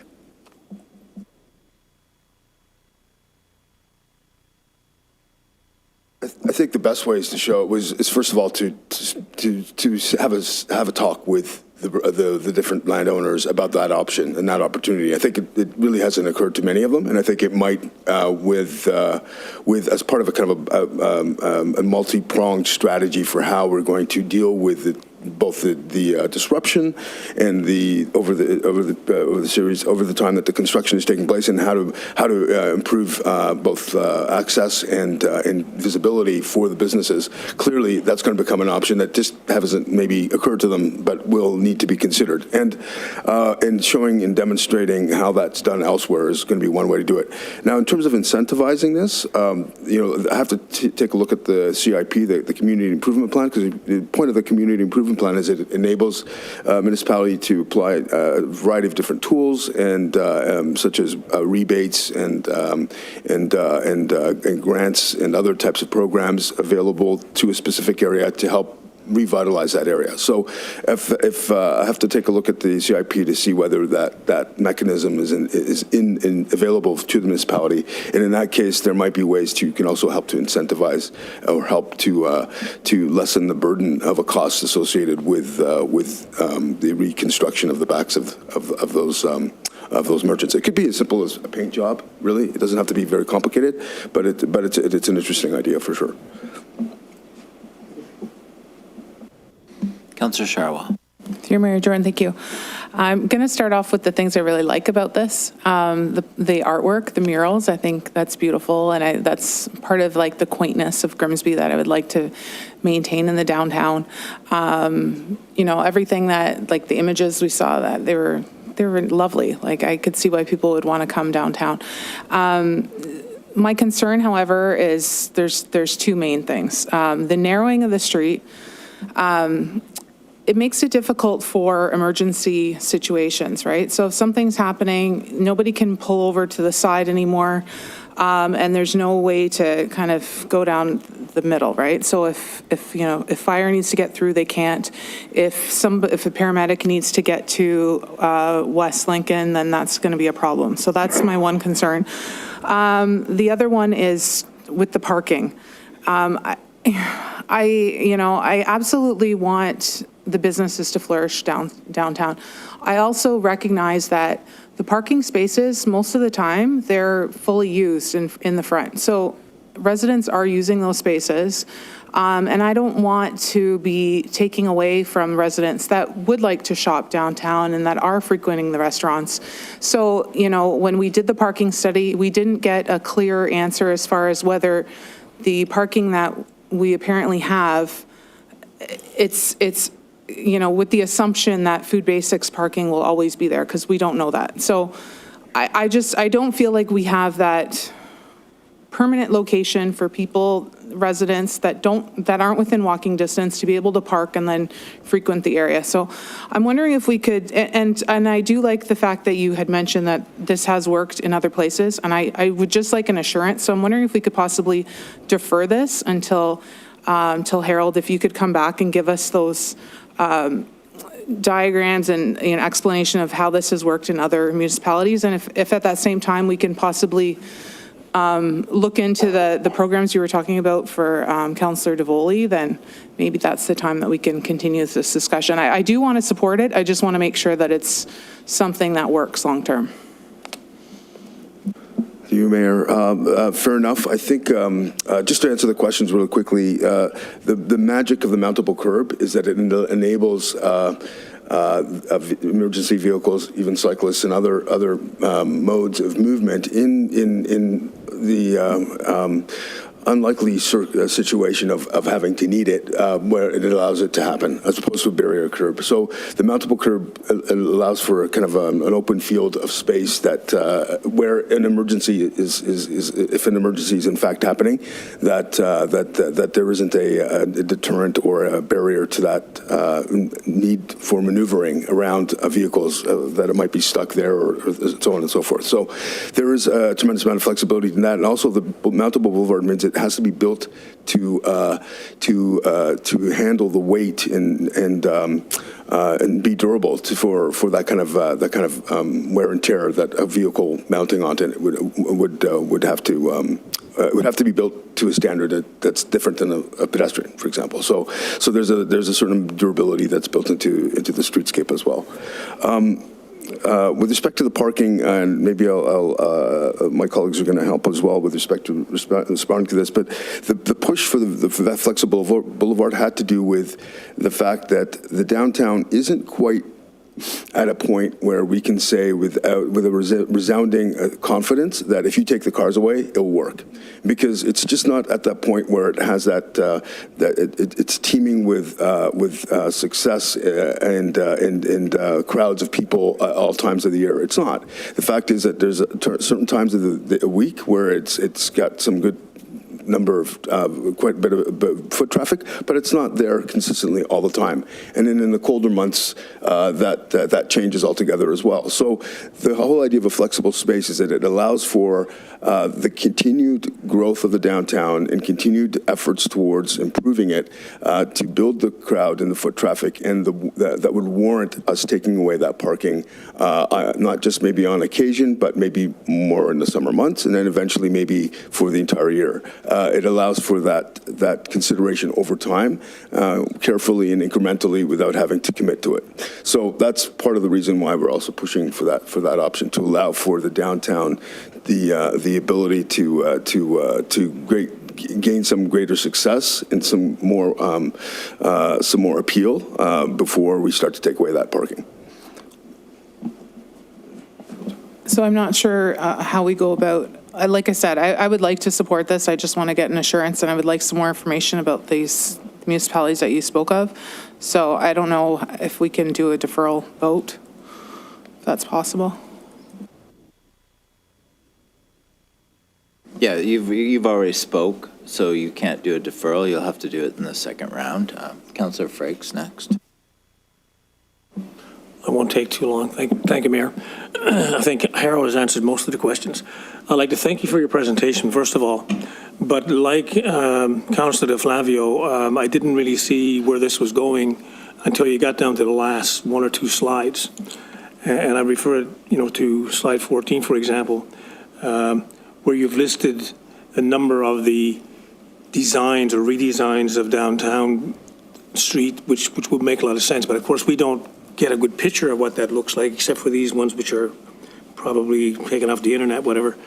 But it doesn't, when you went through the presentation, I didn't see what Harold explained. And I think that's very important, that concept is captured in this presentation and captured going forward. And I think I've forwarded a few things for Harold over the last number of weeks about the study about parking in Ontario, where the most valuable spaces in a town is taken up by parking. I mean, I'm not saying we shouldn't have any parking downtown, don't get me wrong. So that's why I like the idea of the narrow streets. So maybe we can still accommodate some of the parking. And until such time as we get to a point in town where we get a lot of the foot traffic that we'd like to see downtown, being that you have a space that is flexible so we can close it off or open it up, whatever the case might be, depending on how busy the downtown gets over time, is really a good concept. There's no question about that, having that flexible downtown. And, I go downtown quite often. I like the idea of being able to, I don't normally always park on the street, and I go downtown probably 2 or 3 times a day. I never really have a problem with parking. Never, ever, since I've been in this town. But we do need it, obviously. But, we also need to be able to curb the traffic a little bit downtown, and I think the narrow streets probably will help. When I sit, for example, in one of the restaurants in the patio, and I'm with a bunch of friends having dinner, nothing's worse than having this wide road with motorists kind of speeding up and down. You can't even hear yourself talking, you're inhaling fumes. So, I mean, I don't think it's accommodating the food part of it or the place where you're being entertained on the side of the street. I think those things had to be taken into consideration. I go downtown to eat and have a conversation in a patio. I don't want all that going on. I mean, I don't want a motorcycle rushing by that's making so much a noise that I can't hear the person across the table talking to me, or vice versa. So I think we need to capture those things. I need to capture what Harold described. I think that's really, really important. And like Councillor Sherwa said, we'd like to see some more renderings, if you will, of what that looks like, and not, just a list of them as we see here. with all due respect to the folks who delivered the presentation. So I think we still have some more work to do here so we can get a better idea of what we're looking to see, looking to experience coming down the road. So, yeah, I won't go on and on because I know a lot of other folks have already said a lot of the things I think anyways, but I don't think there's much more you can add to that, Harold, but if you want to, you can, by all means. Thank you, Mayor. Councillor Howe, did you want to speak? Go ahead. So I'm just talking with the team here, and I think we're hearing some comments about you want more pictures, want more information, a better image of what this is going to look like, and I think we can take that away and certainly bring that back to you at a later date with some more information. I think I still have the floor, being that you're referring to me. So, yes, the answer is yes. I mean, it's difficult. We have to make a decision as to what this is going to be going forward. We need to have a better look at we need to know what it looks like. And I don't think this particular presentation gives us that. It is quite generic for the most part, but I'd like to see more of the renderings of the last couple of slides, and it's very difficult to actually understand what's on some of the slides because it's so tiny, it's so small, so we don't see that.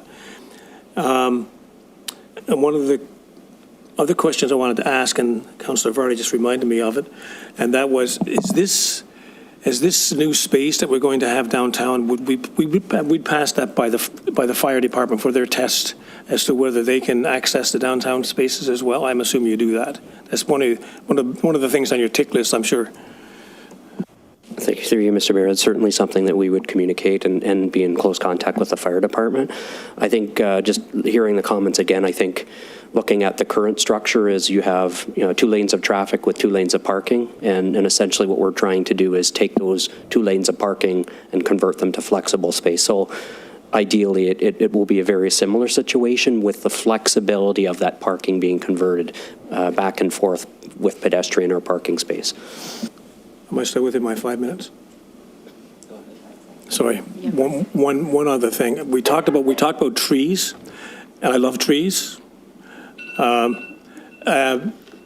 If you go downtown today and you drive past some of the restaurants or some of the retail outlets which have trees in front of them, you can't see them. If you're driving down the street, you cannot see the restaurant. You can't see the sign. You don't even know what restaurant it is or what retailer unit it is because the trees are so tall and they're so wide. But we do need trees downtown. I'm not sure if we come up with the right type of trees, what height of trees. I'm sure there's a formula for that too. Can you speak to that, Harold? Yes, Mr. Mayor. This is not an easy answer. This is not an easy question to answer, but the trees, the tree species, the age of the tree when it's planted, all of that makes a difference. The last thing we want to do is not have trees because we're concerned about the trees obscuring signage or something like that. That's, I think, the wrong answer or the wrong solution to what is a very important beautification element. Shade, windbreak. Trees offer so much to a streetscape that it shouldn't be something that's debated. But what does matter, of course, is the quality of the planting bed, the tree species, all of that does matter. And so when we make a decision at Detailed Design about tree planting, I think that we should have a frank, thorough discussion about the trees and the cost implications, because there's going to be cost implications to do it right. Because the last thing we want to do is what places like Toronto do, which is they plant the twig dies, they plant another twig, and they just keep doing it year in and year out without ever considering the actual health of the tree and how to actually make that twig into a tree one day. So we just don't want to get stuck in this kind of vicious cycle of and a costly one as well of replacing twigs. So right now, I think that there's I'm glad you brought it up. I think there's great opportunity through Detailed Design where we can actually create a proper, healthy tree beds that would allow these trees to grow to a point where they wouldn't obscure that, but provide all of the elements and benefits that trees do.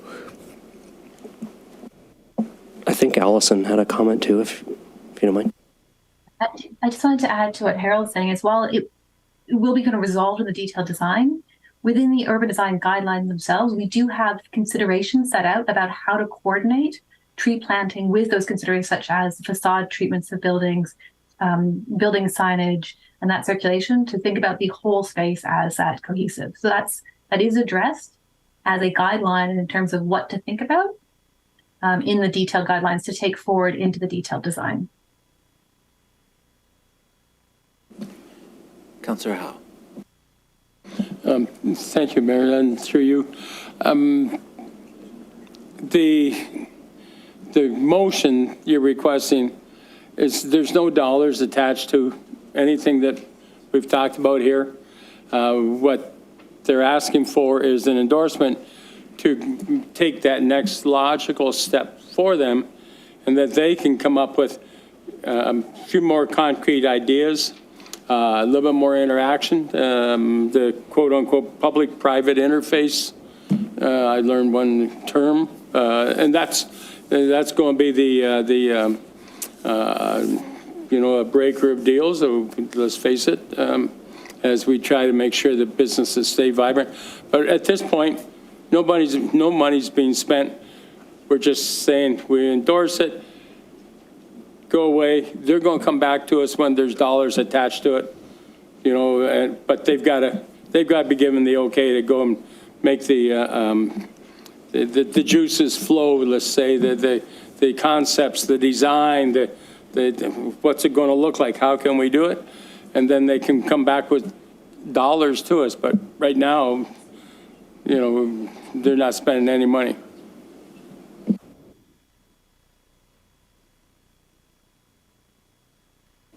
Councillor Cristangi, did you want to comment on the first round? All right. Thank you, through you, Chair. Just a couple comments. I think I have a good understanding just because I was at the fire hall when the presentation was there, and I think that the slides there were very informative, and it just gave a little bit of a better picture. On the trees, I would like to see the trees that we still have, the mature trees, try to be maintained as much as possible, just because of such a small tree canopy that we have, and the time frame it would take to replace that. So if we could do anything possible to save the trees that we actually do have, would be great. One of the things that I like the increased accessibility. I think that is something we're going to have to do regardless. So this tackles that. And I think to Councillor Davoli's suggestion of grants, one of the things the business probably could do in the back is apply for accessibility grants, because none of the buildings are really that accessible in the back, and that would be something that probably would help, and it would be a grant to apply for. Councillor Sharwa. Through Mayor Jordan, thank you. So I'd like to take this opportunity right now to ask for a deferral, as I mentioned before.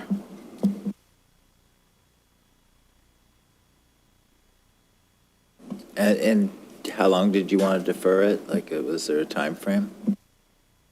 Yes, sorry, I didn't mention that. Even to the next council, if you can get it that quickly.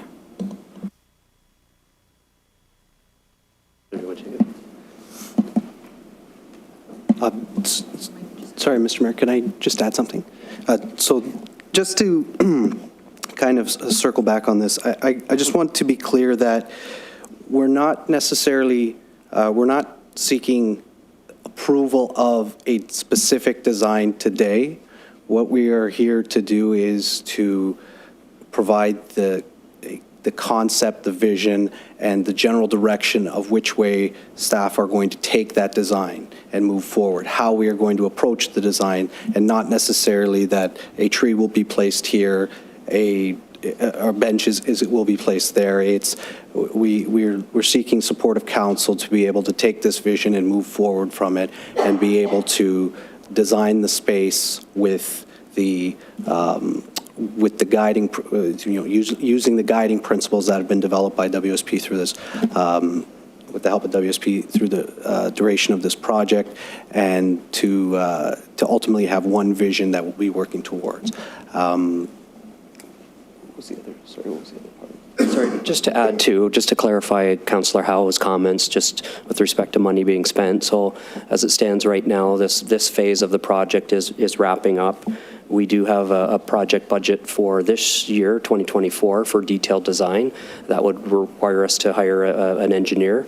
In terms of the construction costs, they are in our forecast for next year, and that includes the water main component, which we have a grant funding for as well, and we can provide you those details. They were included in the budget. But in terms of your decisions today, no, it's not costing any money, but the guidance, as Michael is saying, that we're looking for will set us up for how we move forward with the detailed design and ultimately the construction costs.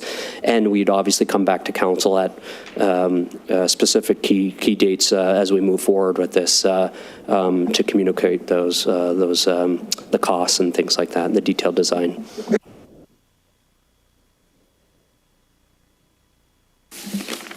Thank you, Brandon.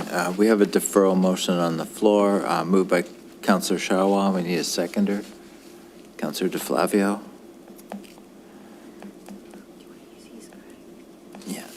Moved by Councillor Sharwa, second by Councillor DeFlavio. Resolved that the Downtown Reimagined Urban Design Guidelines be deferred to the March 4th, 2024 council meeting for the inclusion of additional photos and renderings of the project.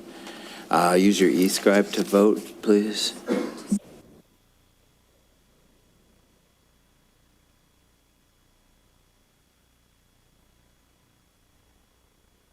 Can I get a clarification before we vote? Sure. So what are we expecting to come back to the next council meeting? Can we be a little more specific? The motion says additional photos and renderings of the project. Okay. Councillor DeVoley. And I believe Mr. Maddie had said he could come back with some ideas on the community initiatives too. I think that was part of what Councillor Sharwa had also echoed after myself.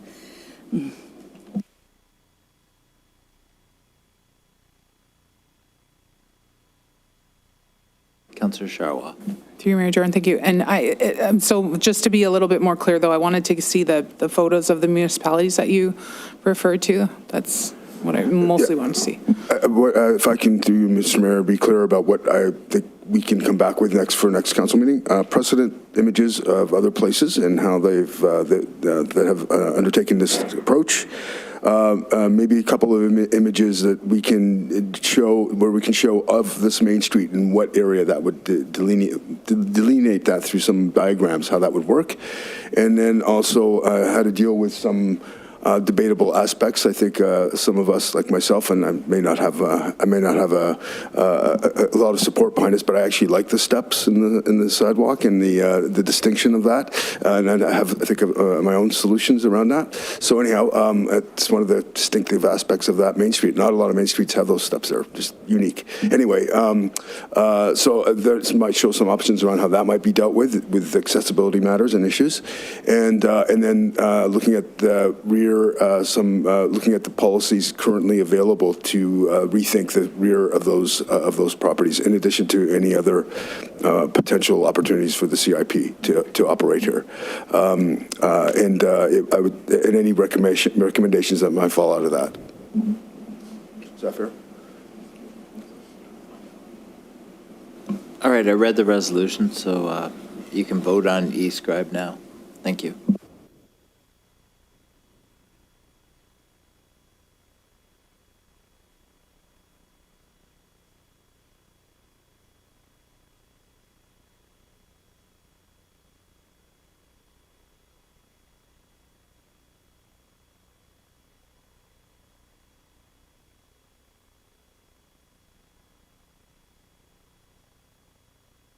All right, so that's carried.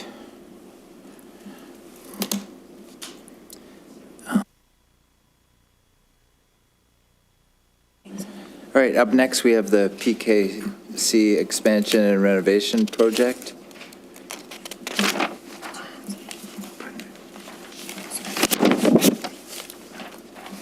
Good evening, Sarah.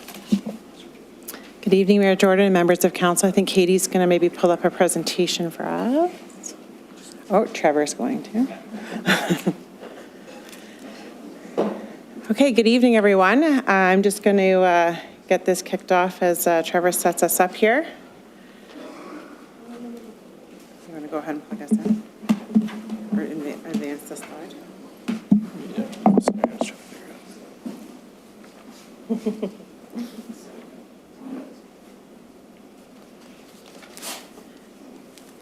So we have an update for you this evening, and for today's presentation, just sharing what we're going to be talking about, a bit of a project update, parking study results, some design updates that we're exciting to share with you, operational planning, introduction to Aquacon and construction management, which is an update from the last time you met the team, and also sharing next steps.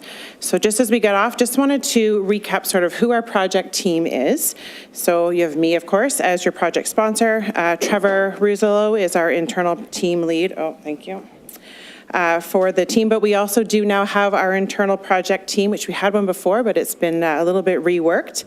So we have the mayor on that team, our CAO, Sarah Kim, and actually quite a few of the staff that are also in the room this evening. Angela from finance, Marvin from public works, Walter from planning, Michael's also been participating.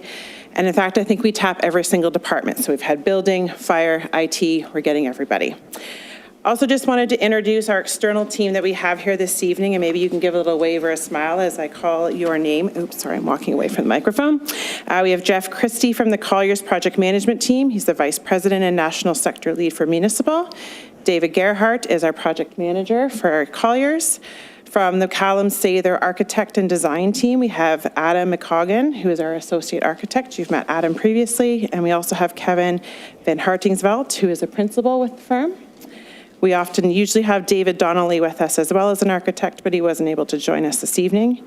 And newer faces to the team for us is our Aquacon Construction Management Team. We have Daniel Aquino, the president of the company, and Michael Sorichetti, the project manager, who is over there.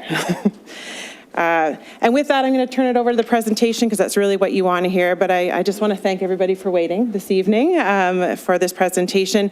We have a really great team that is helping us support this project. Everybody's working very hard, a lot of emails, a lot of meetings, and we're really in a kind of a core time to get this project moving forward.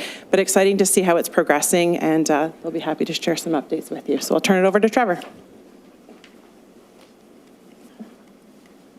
Thank you, Sarah. So let's start with the budget. So last time we were here, or 2 times ago we were here, we talked about the updated budget and just wanted to share where we are to date. So on the screen here, you can see our budget. The contracted value means procurements that we've done to date, the total value of those procurements related to this project so far. And the invoice value means what we've actually billed. Just to give everybody a sense of where we are. The number on invoice is quite low. I will tell you this is going to pick up very quickly as we move into construction and start tendering. So we're going to start to see those numbers change very, very quickly. But just wanted to give a bit of a snapshot as where our budget is today. And we will be working on this format, and these will be communicated in a different format to the Finance Committee on a monthly basis. Just going to pass it off to David for a quick look at the schedule. So this is just a very high-level look at the schedule. We've got 2 main components, which are the design phase, which we are currently in. We've progressed from the end of last year to today, being around 50 to 75% complete design. We are progressing in our design towards our tendering process, where we will be getting contractors on board to start the construction process. So you should see the construction planned as of April to May. Is when we're going to transition from the design phase into the construction phase. So we are moving along fairly quickly and headed towards the construction staging.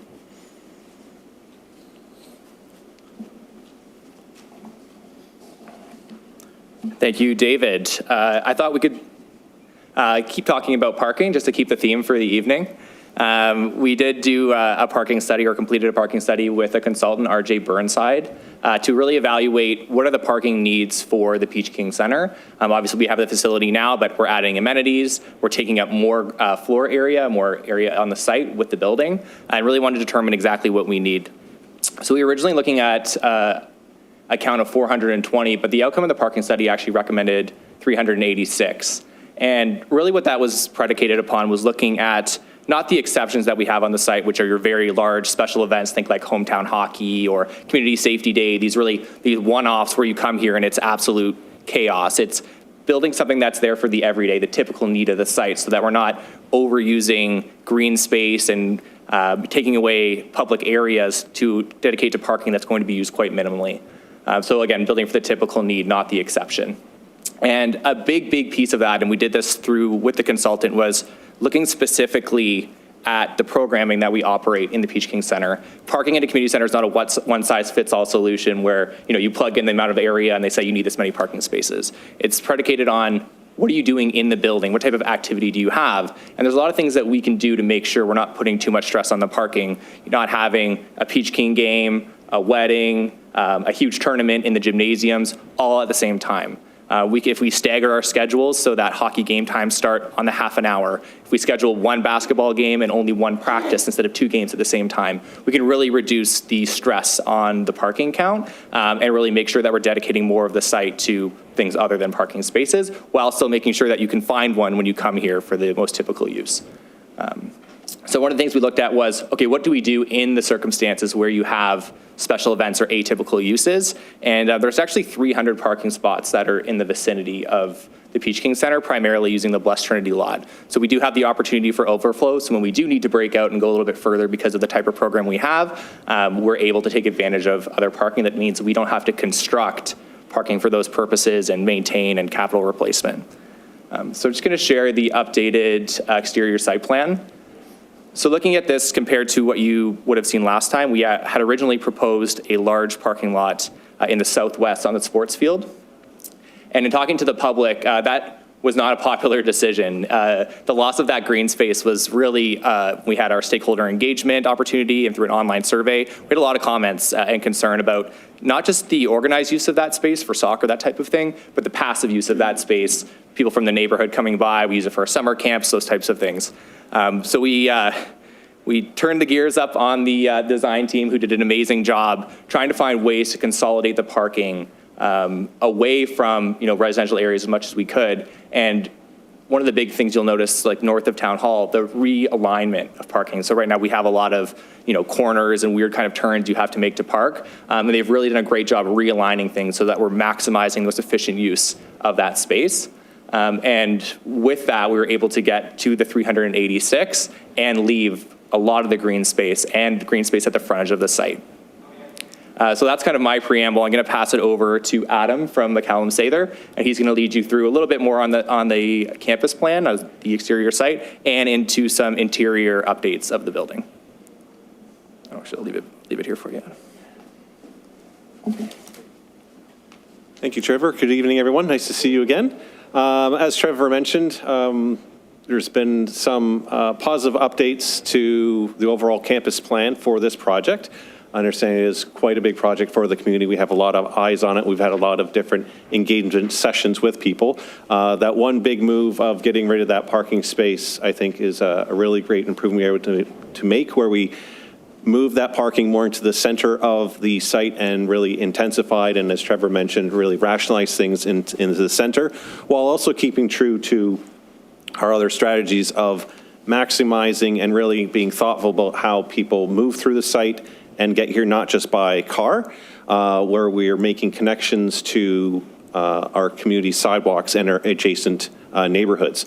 Where you're seeing in that southwest quadrant, we have a connection over to Tammy Crescent to bring people from those neighborhoods into the site, whether you're walking, strolling, bicycling, jogging, looking at all different type of modes of people coming to the site. We've also done that on the east side of the site, where we had a much larger parking lot shown there as well. That parking lot has been reduced in size. We were able to save 32 trees that are there now.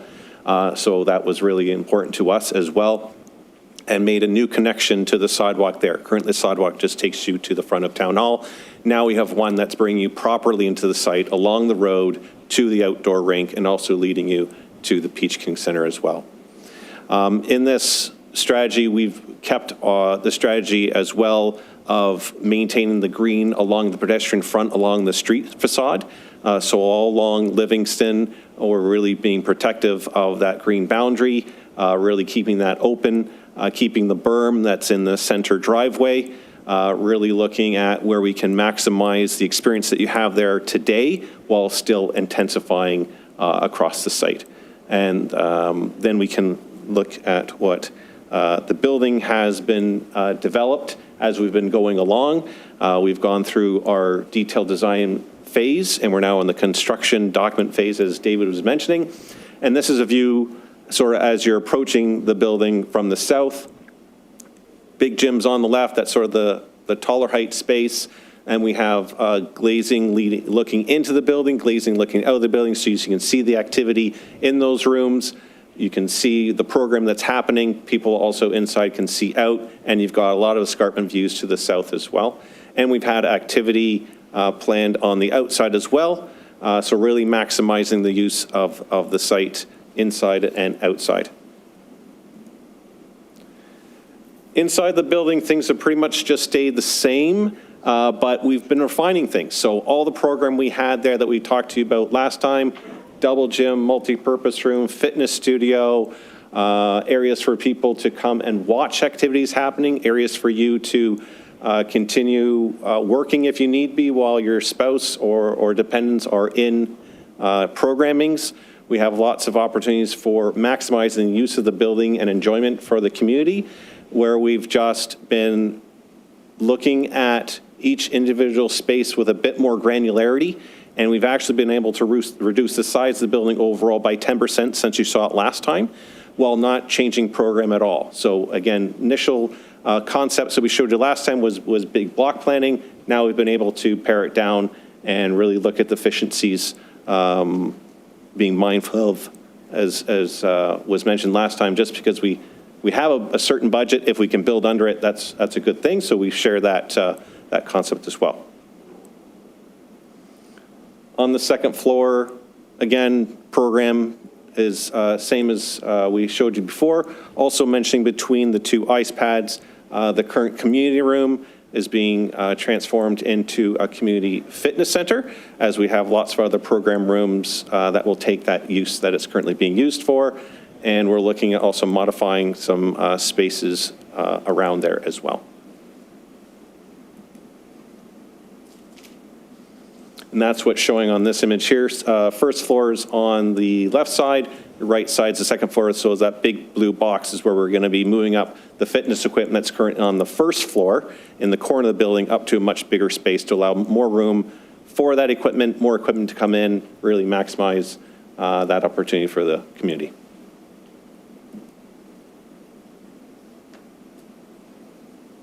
This is just showing sort of a zoomed in image where we have the blue is the double gymnasium, which can be divided into two different spaces as needed. The blue or the green, darker green spaces are a youth room when you first enter the building. That's adjacent to a multi-purpose room that can be used for a variety of different programming. And then the light green and yellow sort of lobby space and corridor spaces where we have some integrated seating, different displays where we can celebrate what's great about Grimsby. The Peach Kings team will have presence there as well, as this is really celebrating everything that the building currently is, but enhancing it for the community as well. And then just a zoomed up floor on the second floor, showing the double gymnasium has a running track that goes around it, where there's some stretch spaces, opportunities to not just be in the running track itself, but also maximizing the views of the gym down below as well. Green is, again, some multi-purpose spaces, one big room that can be dividable into two if you have smaller groups or larger groups, so really maximizing the opportunities to use the facility. We're relocating the admin services that's currently on the first floor to the second floor. We've been looking at making sure it's right size for the quantity of staff that they have to run the facility, and for Parks Department as well, as they will be vacating their current portable building that's beside their depot.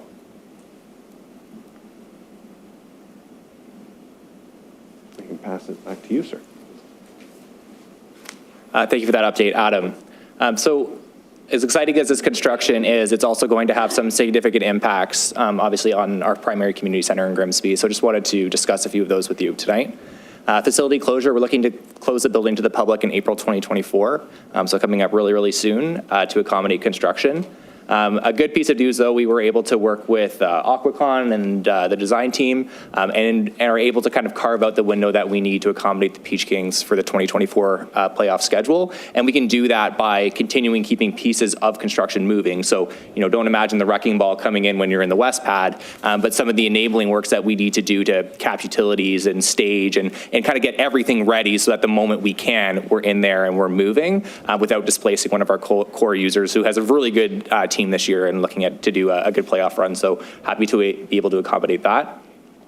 And a big piece of that is we're still able to maintain the schedule that we need to reopen in September 2024 for ice-only operations.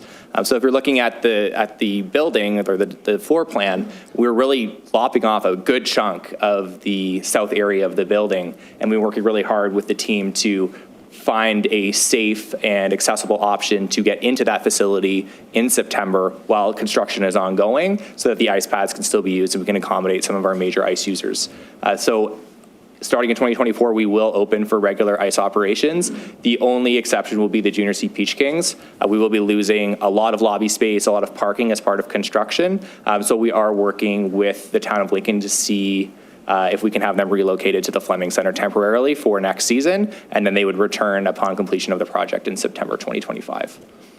In terms of our programming, the vast majority of programming that we offer internally through our staff team will be able to continue. We've rented space from the school board. We've kind of moved things into other places and shifted things over at the LAC, and the vast majority of our programming will be able to continue during construction. A couple of exceptions, one being the weight room. Our weight room, because it requires such a dedicated amount of space, you can't pick up the bench press and move it and leave it in the middle of the LAC auditorium. So that is one piece of program that can't continue.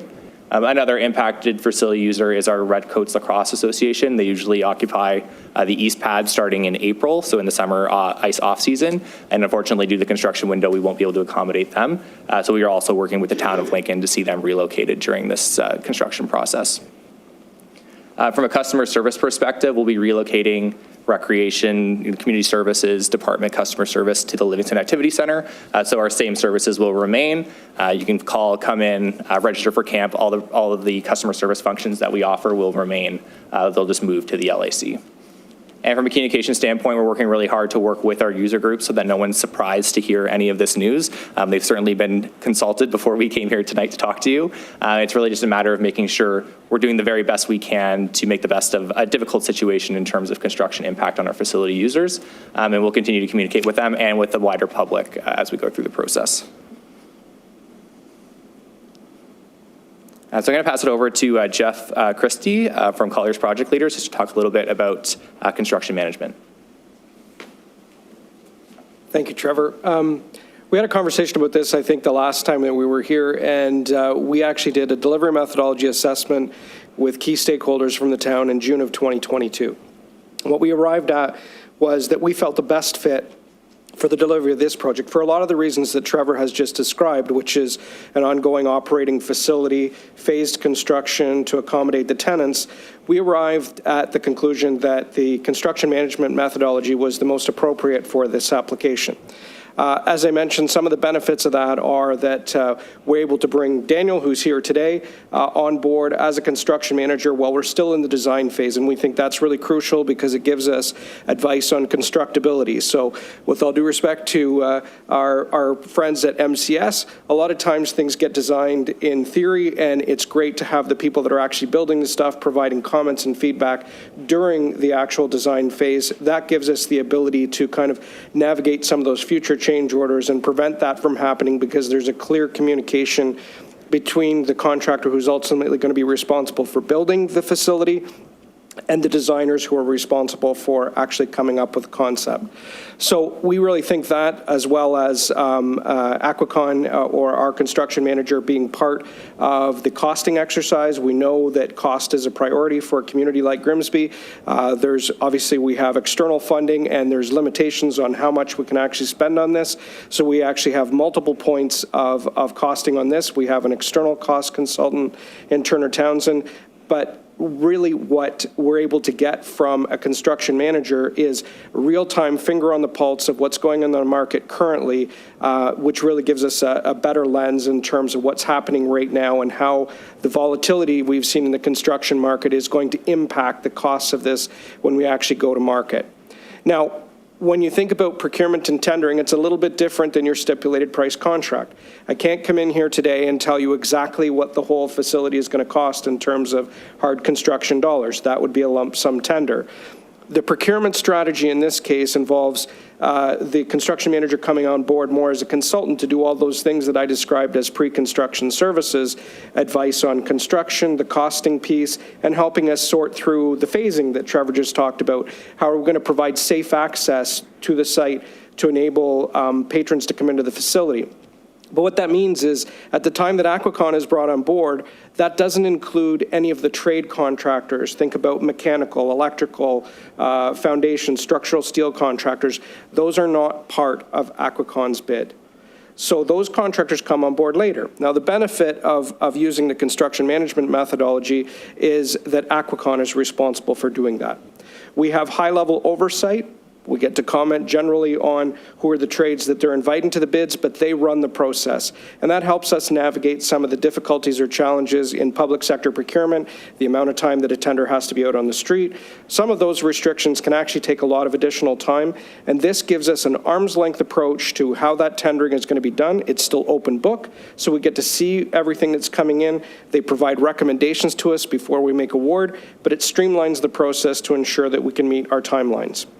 I mentioned off the top in terms of budget, one of the things that a lot of people are typically asking about how budget is managed in a construction management delivery methodology. And the most important thing I could say about that is it's iterative. Obviously, we've done multiple rounds of costing already to validate where we are in comparison to our baseline budget. There has been an exercise of going back to the drawing board and saying, okay, we need to tighten our belts a little bit, and we've been very successful at that, and actually our construction manager has been a key contributor to helping us validate what is going to get us the best bang for our buck. Even materiality, what materials in the construction market are going to save us money in terms of alternate materials that might actually contribute to us achieving our targets. In terms of the way that it's broken down, the construction manager is going to be breaking down a budget which is done by the tender packages that I think Trevor has outlined in the report. There are 4 of them. That gives us a baseline against which we compare the tenders when they come in. So when a recommendation is made, that recommendation is made versus a baseline budget. We can say, yes, it's on track, or we have the ability, because it's an ongoing process, to make adjustments either to that package or to any of the tender packages that have yet to go to market. So it gives us probably the utmost flexibility in terms of how we can navigate through changing market conditions. It also gives us the ability, and you could see based on the construction timelines, we're looking to mobilize very quickly. So the construction management methodology enables us to do this in a phased approach, which allows us to mobilize in April to start demolition before the McCallum-Sather team has actually finished their completed design. That won't happen until probably into the spring or early summer, and that by doing it this way, we can actually issue a tender package for demolition, get started, put foundations in the ground, and then as the detailed design is completed, Aquacon will be given the updated documents to go to market for those other trades that will need to be engaged for the balance of the work. So that's the high-level overview. In terms of construction management, I'm actually going to hand it over to Daniel to introduce Aquacon, who was selected as our construction manager through the process that we did late in the summer. Daniel? Thanks, Jeff. Thanks, Trevor. As mentioned, I'm Daniel Aquino, president of Aquacon. Yes, I should hit next. Apologize. So Aquacon was founded in 1986, roughly almost 40 years ago. Our basis has generally always been in the ICI industry with a main focus on institutional and government facilities. We're building, a number of community centers, schools, colleges, universities all across the province. Our head office is based in Brampton, Ontario, although we do have fingers throughout the province that manage several areas such as the Niagara region. Our firm has done a lot of work in the Niagara region. We've done the McBain Center, Gale Center.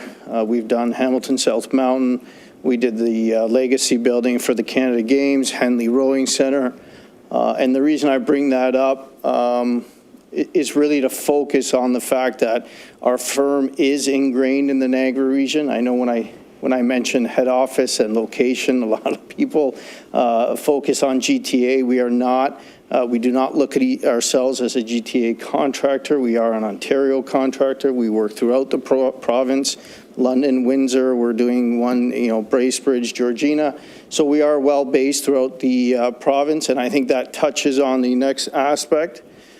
Jeff did mention market conditions. I'm not going to comment on how the selection was, but going a CM method is what is allowing these projects to move forward. I think the market that we're in today is very, very different than it was pre-COVID. I think we focus on COVID. I don't know if it was just COVID, but it definitely adjusted and changed the market.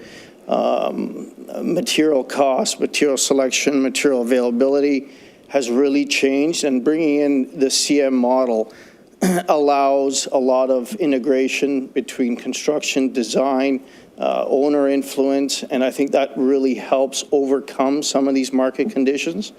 It's sad to say, but it's a reality. 5 years ago, this could have been built for a lot less than it is today. And I think we see that across the province in all the projects that we're looking at. And I think this model allows you get to that finish line a lot quicker than some of the other models that are available. And to tie to market conditions, I think really has a tie to the next item, which is industry relations or relationships. As I said, we've done a number of facilities in the area.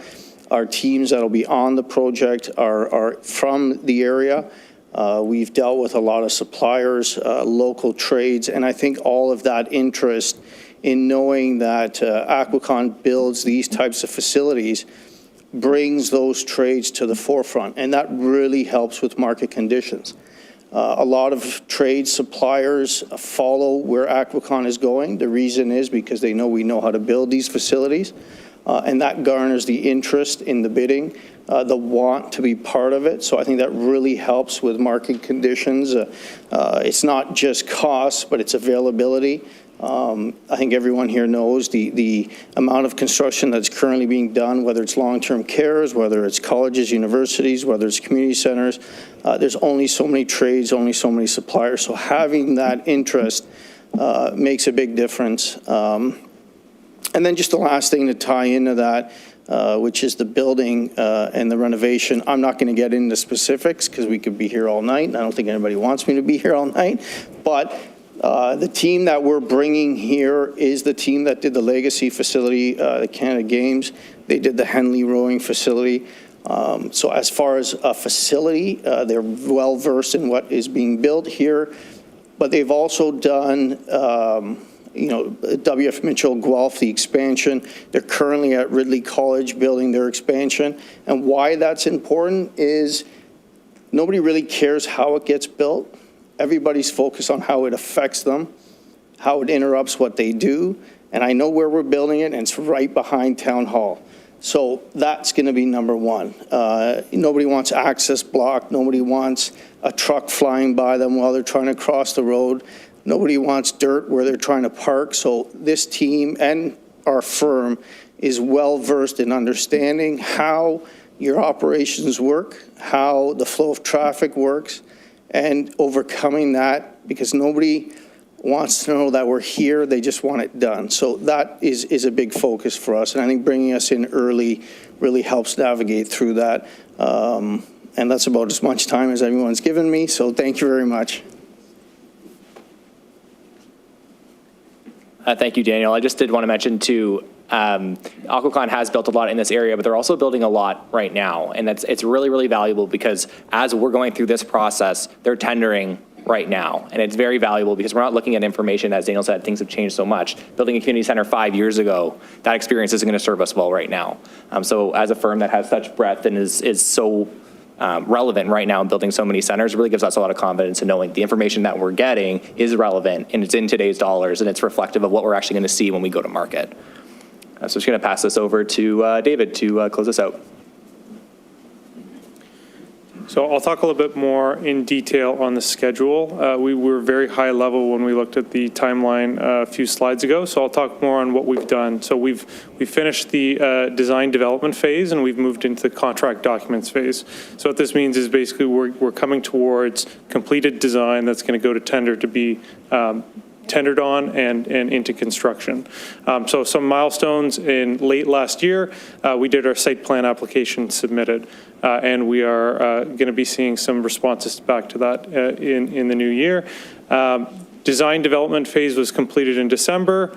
Early this year, we completed our 25% CD page turn or contract documents turn. And we received recently an update on funding from GICB. So those are some key milestones of things that we've completed in the short term, and a little bit of a look ahead to from where we are now, which I said before was between 50 to 75% completed design to 100%, is we're going to be progressing through the CD phase. We'll be at 50% a little bit later in February. We're going to be putting in building permit applications. Now, we talked about CM. Part of the CM process is we can break things apart. So we're going to be not just doing one building permit application, we're going to be doing multiple. We only need the permit for the demolition works and the enabling works to be able to get in and start the construction. So we're going to focus on that first. So we're going to be putting in our first building permit application actually very soon to now. March, we're going to be getting an updated costing. And that's another iteration on our costing program. We're going to be putting in April another building permit application, which is going to be into the structure. We're going to be starting the tender packaging, so that's going to be the first tender package, so the demolition and early works. And again, the point of this CM is we want to be fast, we want to get into construction.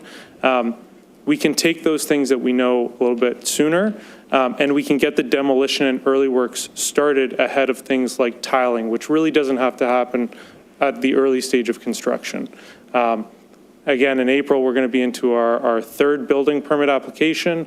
We're going to be into May with our second tender package and our Class 8 costing in May. So we've got a lot of work that we're doing currently and towards our commencement of construction. And with that, I'll pass that back to Trevor. Thank you. Thank you, David. Just one thing I wanted to address as we were going through here. GICB funding application. So that was the Green and Inclusive Community Buildings. It's a federal building fund for net zero buildings, and we did complete an application last February. Last February? It's quite some time ago to potentially help fund part of this project, but also fund some net zero elements. We did receive word last week that we were not successful in that grant application. But I will say the application itself was a really valuable experience for our team. We did some feasibility work. What would it take to make the Peach King Center net zero, costs, what type of mechanical systems we would need. So I think even from an asset management perspective, as we look to the future, being aware of what those costs are and the work that goes into that type of application, that type of work, was something that was really valuable. So I just wanted to mention that quickly before we move on.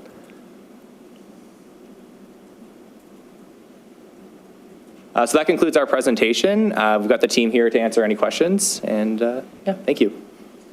All right, so what we're going to do first is we'll receive the report. Thank you very much for the report and for everyone, and then we'll get to DCS 2410.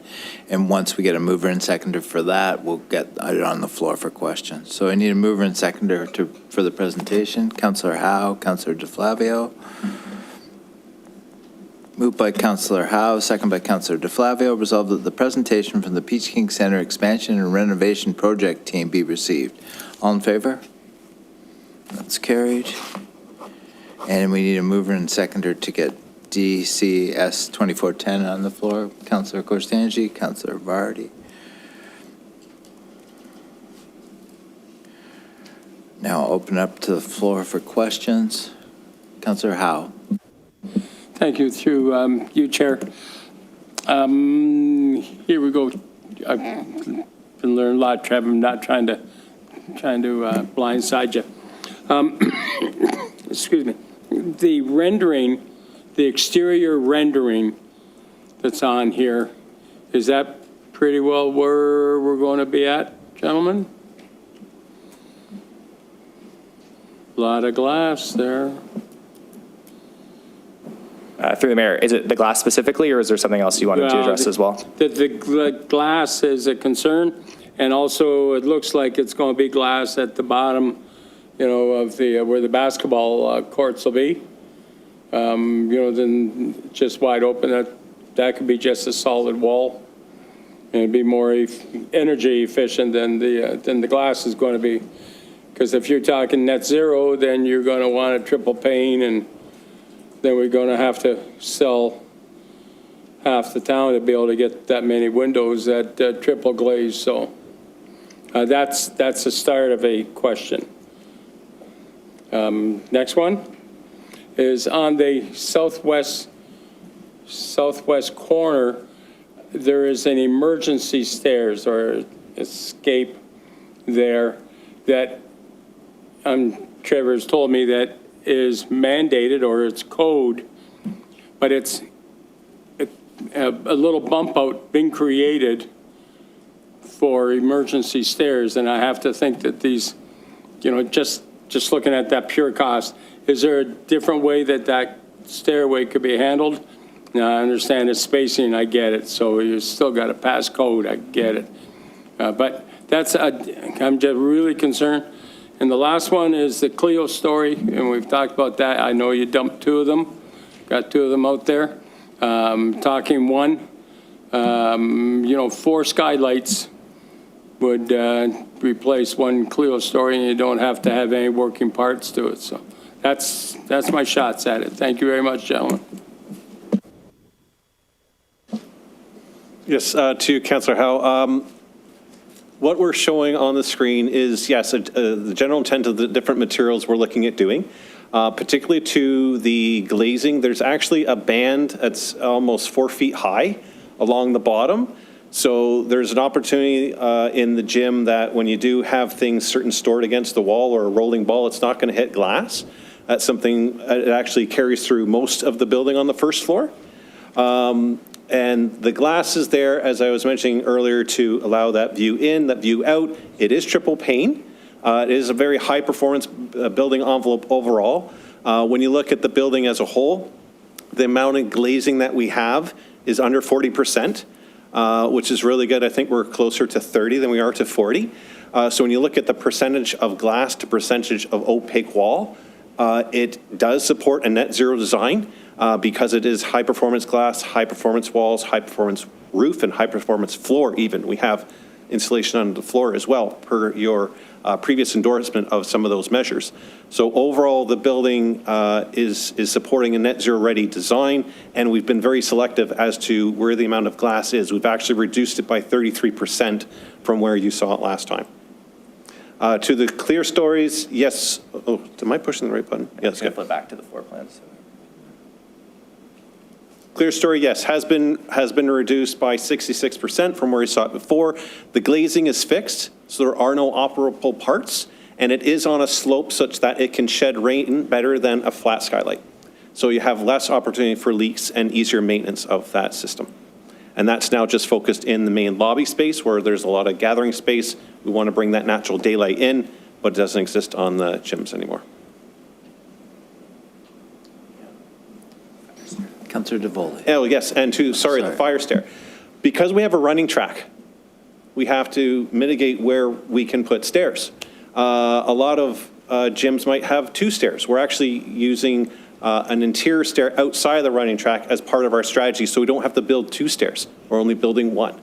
And we've located that stair in the optimal location and made it really the right size for where it needs to be. There's going to be storage opportunities underneath it. It's integrated into a storage room, so it actually has more than just the function of a stair. Thanks. Councillor DeVoley. Mayor Jordan, I'm going to ask my question and ask the same question to 2 parties here. But I'll start with my first question, which is even easier. To our architect, can you tell me where the spectators will be sitting in those gyms?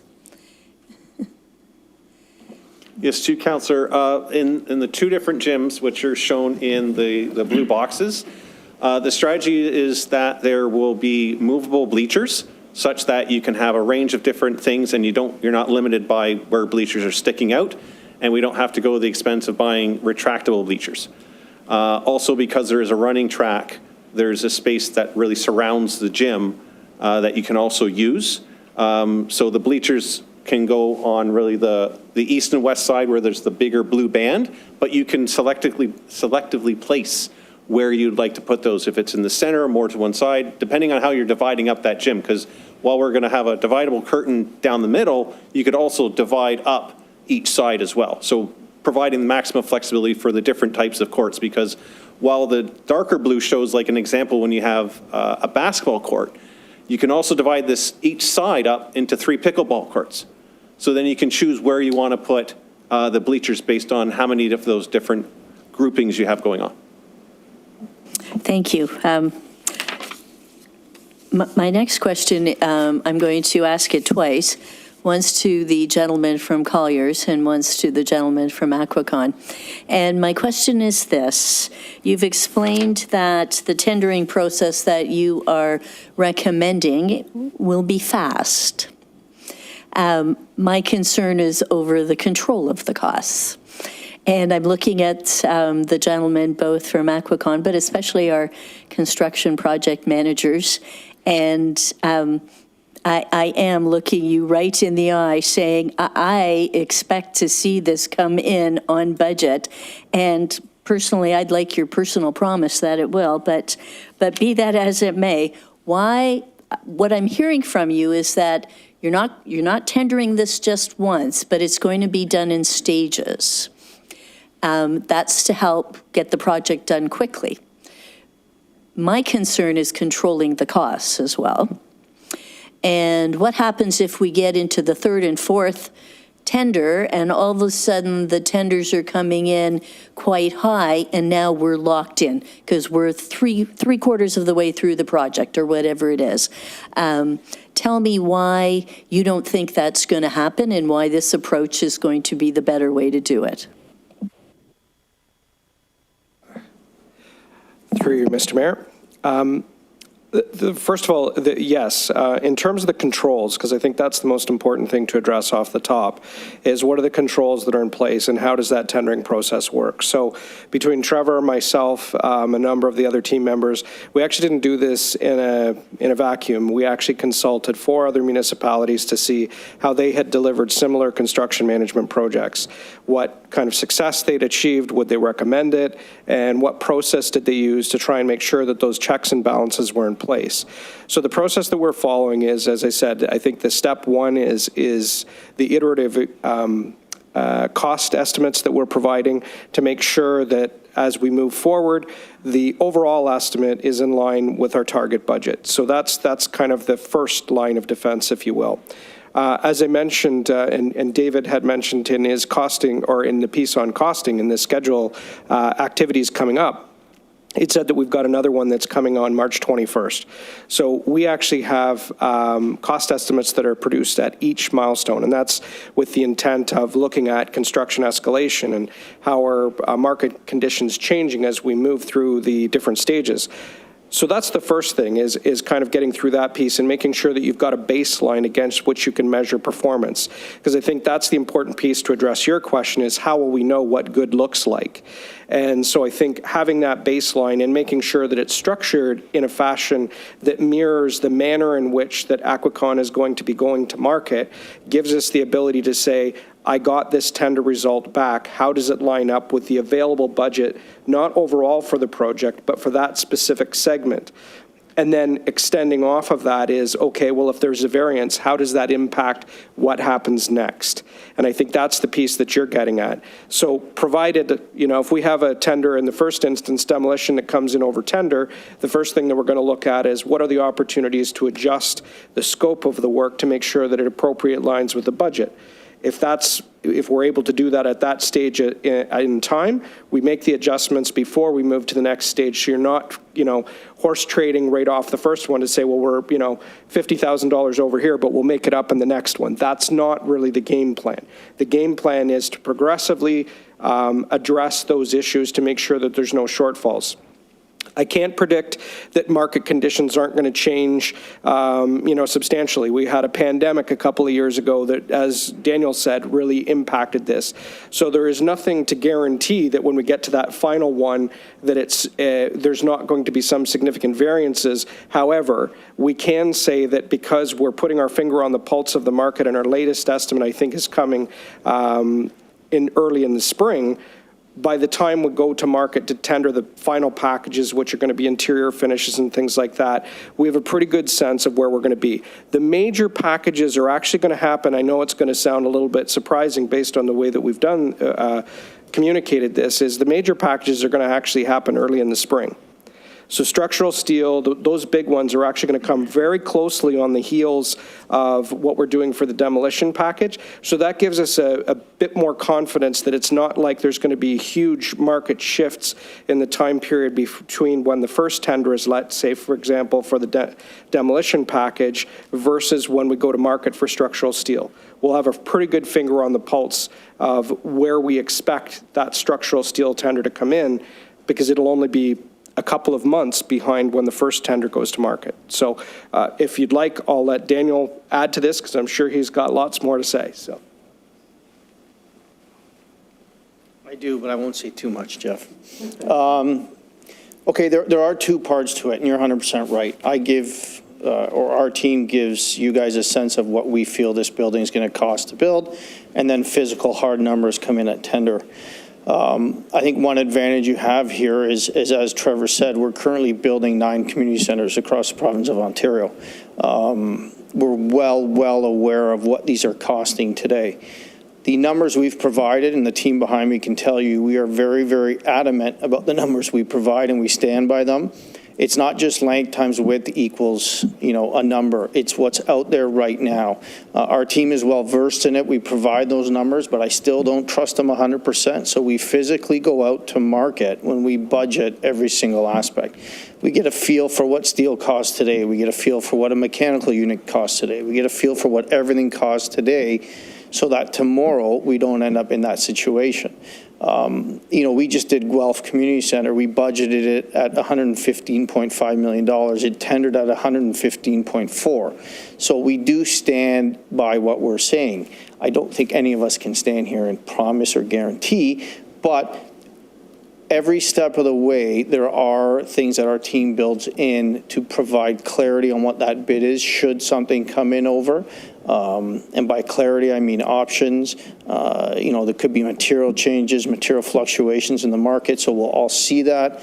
But I think the way we've structured it gives a very, very good balance of starting construction while still having a very, very good idea of what these costs are going to end up coming in at. I think by the time you're at, let's just call it the point of no return, that we take that building down, we'll really, as far as numbers, it'll be the finishing items that perhaps we don't have hard numbers on, and those are not major parts of this building. I think all the major parts will be tendered, we'll have that, and that confidence will be there. So I don't think we'll be in a situation, I'd love to stand here and promise, but then you'll come find me should, God forbid, something happen. But we do have a high level of confidence of what we've provided. May I just ask you another question related to that? Sure. You said that you're working on about 9 similar projects across the province. They all have pools, though. This one might want to. Whoa. Should I not? It's too early? Okay. I won't even touch that one. All right. The projects that you're working on, though, are they ahead of us in terms of construction, or are they all behind us? That would give me a feel for how current your costing is. We have, they're all, I only look at the ones that have started. We have another 3 that are behind you that are still further in design, but I mean 9 under construction right now. They're all the various phases. 2 are being handed over. 2 just started, so they are, in various scenarios. But I think that security is still there. And as I said, even though they have started, that's where we pool our numbers from. And that's why I made the comment that I don't trust them 100%, and that's why we still go to market on the day that we do our budgeting. That just helps us verify or solidify where we're at. If we do see any variances, even down to a conduit, that adjustment will be made. And we also have to remember in our budget numbers, in any budget numbers, you do allow for some variance should the market fluctuate. So I think that's all built in to ensure that once we do tender, it's a smooth process through the whole thing. If I could ask one last question to each of the gentlemen. In your experience in the last couple of years, I'm sure you've had projects that went over and those that came under. What would you say was the major cause of those projects that went over? What should we be aware of and constantly thinking about? What should be that mud puddle that we all make sure we don't fall into? What would be your advice, Mr. Aquino? And then I'll ask Mr. Christie.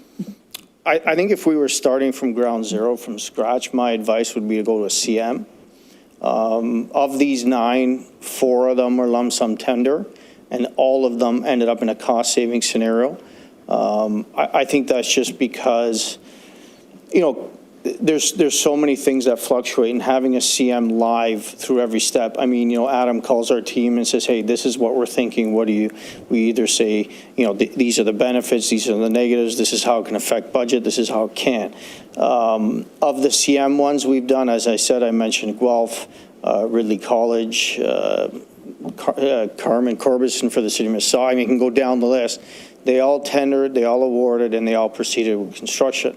So I think your biggest tool to overcome that is the CM approach.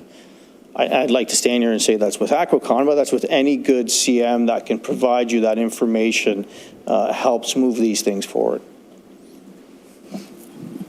Well, I'm going to jump right on, through you, Mr. Mayor. I'm going to jump right on what Daniel said there because one of the things I will say is my experience with most municipal clients that go with a stipulated price contract is they have staff like Trevor who take the best information that they have available and they say, X dollars per square foot. They go through the design, they go through independent cost estimates that are done by a quantity surveyor, and then they go to market and it's not a reflection of the actual conditions. So what Daniel is saying is when you go to market and you've got 4 bidders or 5 bidders that are all telling you the exact same thing and it's 20% over, that's an indication that the way that you designed it or the way that you represented the cost is maybe not accurate. Whereas that construction management lens gives you the ability to have that real-time feedback based on a contractor saying, well, on my last project, I saw that the cost of mechanical units went up 30%, so that's what is going to have to be baked into the cake when we start looking at the cost of a facility like this.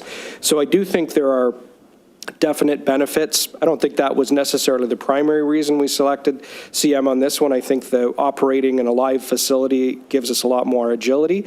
The answer to your question, though, about what's the biggest risk, and I was smirking back there because you're not going to like the answer to the question I'm going to give. I would say over 90% of the projects that I work on, the costs are driven by owner-requested extras.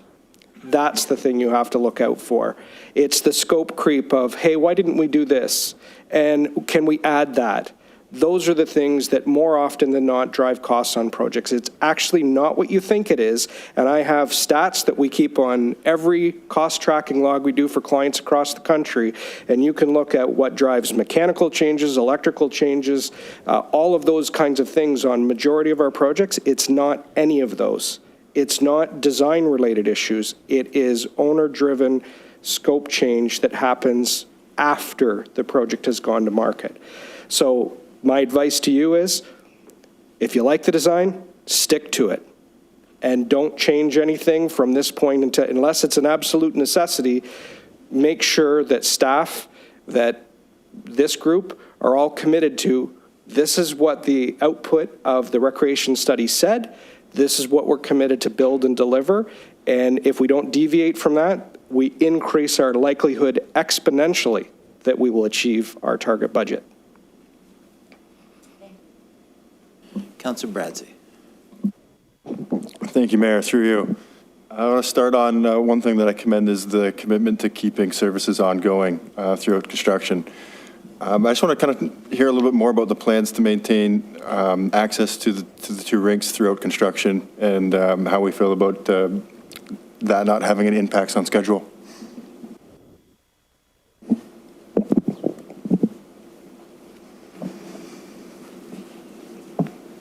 Through you, Mr. Mayor.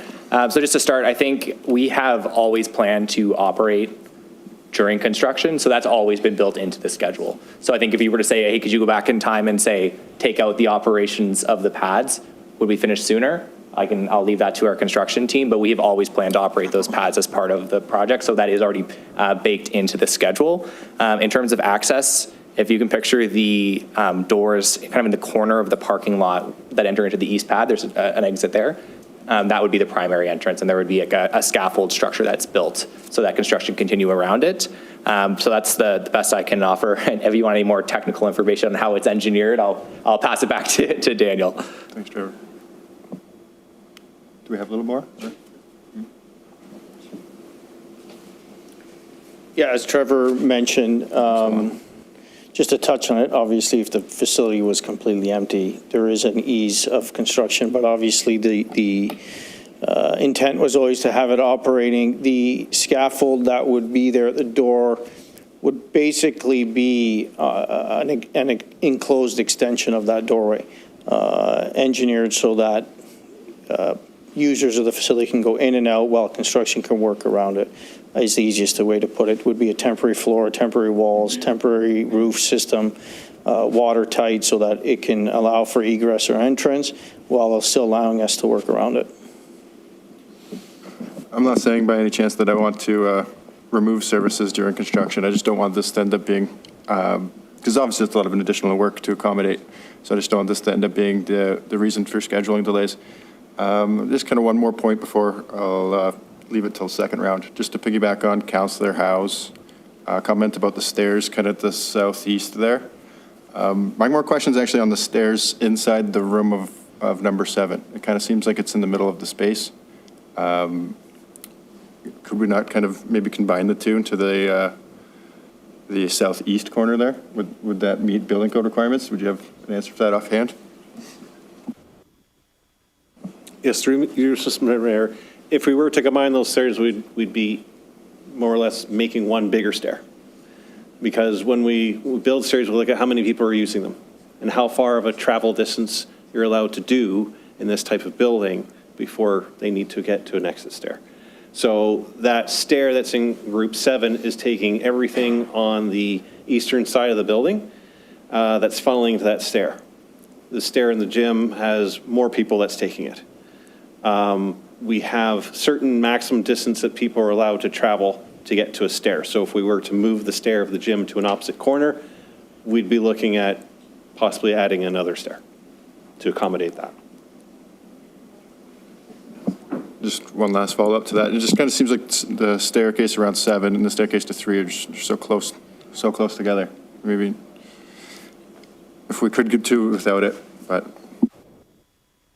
Similar to in a hotel, your grand staircase, your feature stair, you can't actually use for people to go down them in case of emergency. A lot of stairs like that, if you look, you might not see exit signs around them. So that's why we have more of an enclosed stair, a protected stair, such that when people are on the second floor, they're moving into a separate fire compartment with full opaque solid walls to keep smoke out of that zone.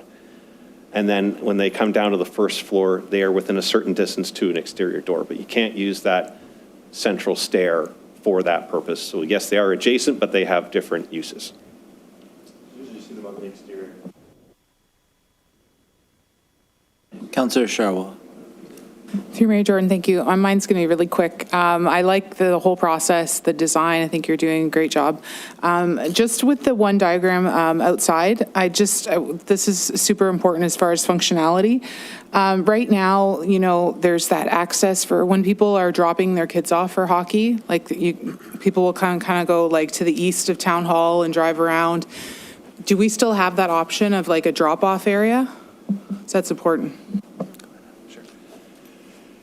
Yes, through you, Mr. Mayor. So right now you have from the central west drive, you have a full roundabout condition where you have the drop-off. In this case, because we're really maximizing the use of the interior portion of the site for parking, we don't have the amount of space for a roundabout. We've used that for parking. So what this design has is against the face of the building, there's a dedicated lane for drop-off. That's out of the drive aisle. So that is up again, oh, there you go. Yeah, so the intent is you would come in the east drive against your town hall building. You could come up and turn into that lay-by aisle and drop people off on the passenger side of your vehicle. And it's big enough also to fit 2 school buses for different camps and things that arrive as well. So there is an opportunity to have that drop-off in a different way that's a bit more effective than what's there today. That's perfect. Thank you. Councillor DeFlavio. Thank you, Mayor. Through you. So the current soccer field that was going to be parking, that is now a field again, is it passive or is it going to remain a field for sports use? Through you, Mayor. Presently, it will remain as is, as a soccer field, and will be programmed. We have seen the programming of that field for organized use reduced ever since we built Southwood Park. So I think that there's still opportunity in that space for future improvement as a green space that's used for camps and people who are attending tournaments, that type of thing. But in terms of the scope of this project, it will remain as a soccer field, but it's an opportunity that we can look at as a department for future opportunity, possibly a playground or other recreation amenities in that space.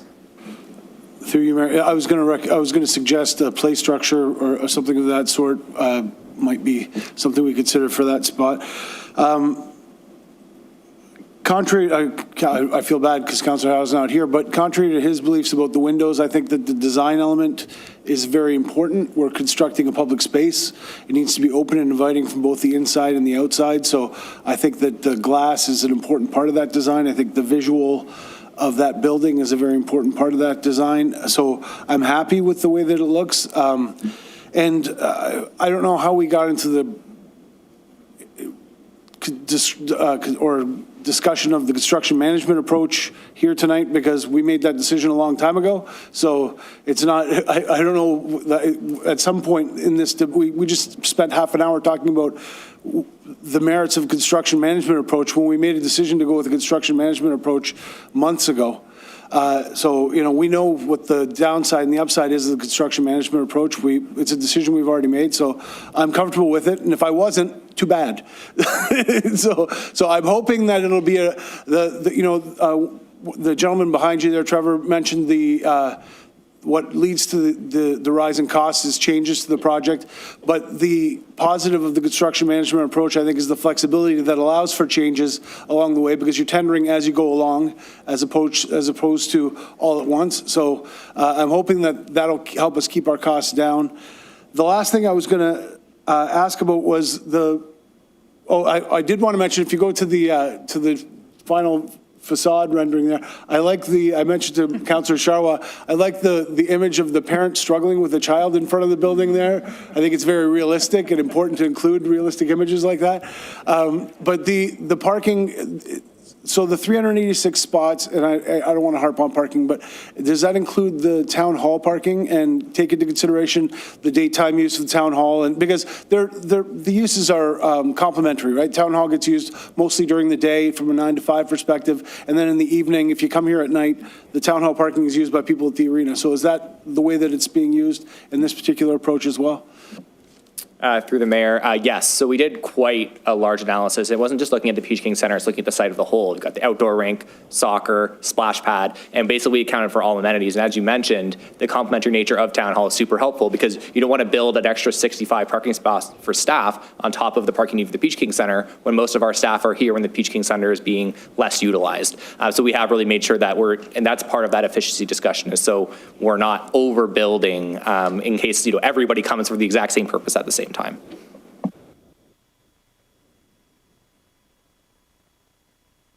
Seeing no further questions, thank you very much for being here and answering everything. And we'll work very hard to not have any user-initiated changes. Moved by Councillor Korsanji, second by Councillor Vardy. Resolved that report DCS 2410 Peach King Center Expansion and Renovation Project Update dated February 20th, 2024 be received for information. E-scribe voting, please.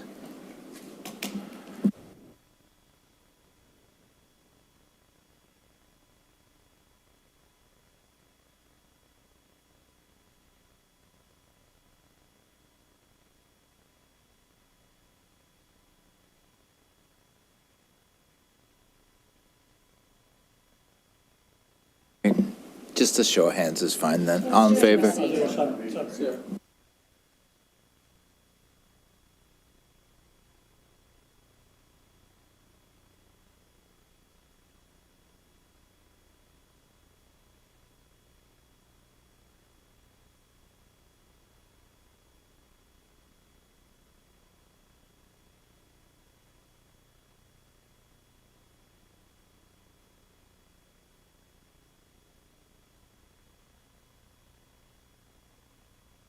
All right, so that's carried. Thank you, everyone. Up next, we have Councillor Frake with his chair report for Corporate Services Committee meeting of February 5th. Councillor Frake. Thank you, Mayor Jordan. Okay, we met on February 5th. There was no disclosures of interest, pecuniary or non-pecuniary interests. Excuse me. We received 2 sets of minutes from the DIA from October the 11th and December the 13th. There were no delegations. We did have one discussion report from IT, and I'll just run through it very quickly. Philip gave us an update on a number of the projects that he's working through right now in IT. One was the computerized maintenance management system. The work is continuing on the implementation of the computerized maintenance management system. Procurement was completed in 2022, and the implementation of the transportation part of Public Works was finished at the end of last year. So they're now moving into incorporating the water, wastewater, cemeteries, and facilities. He gave us an update also on the website migration. The town's website is currently hosted by GHD Group, and they're migrating this across to a platform called GovStack. This will allow the town more control over the website.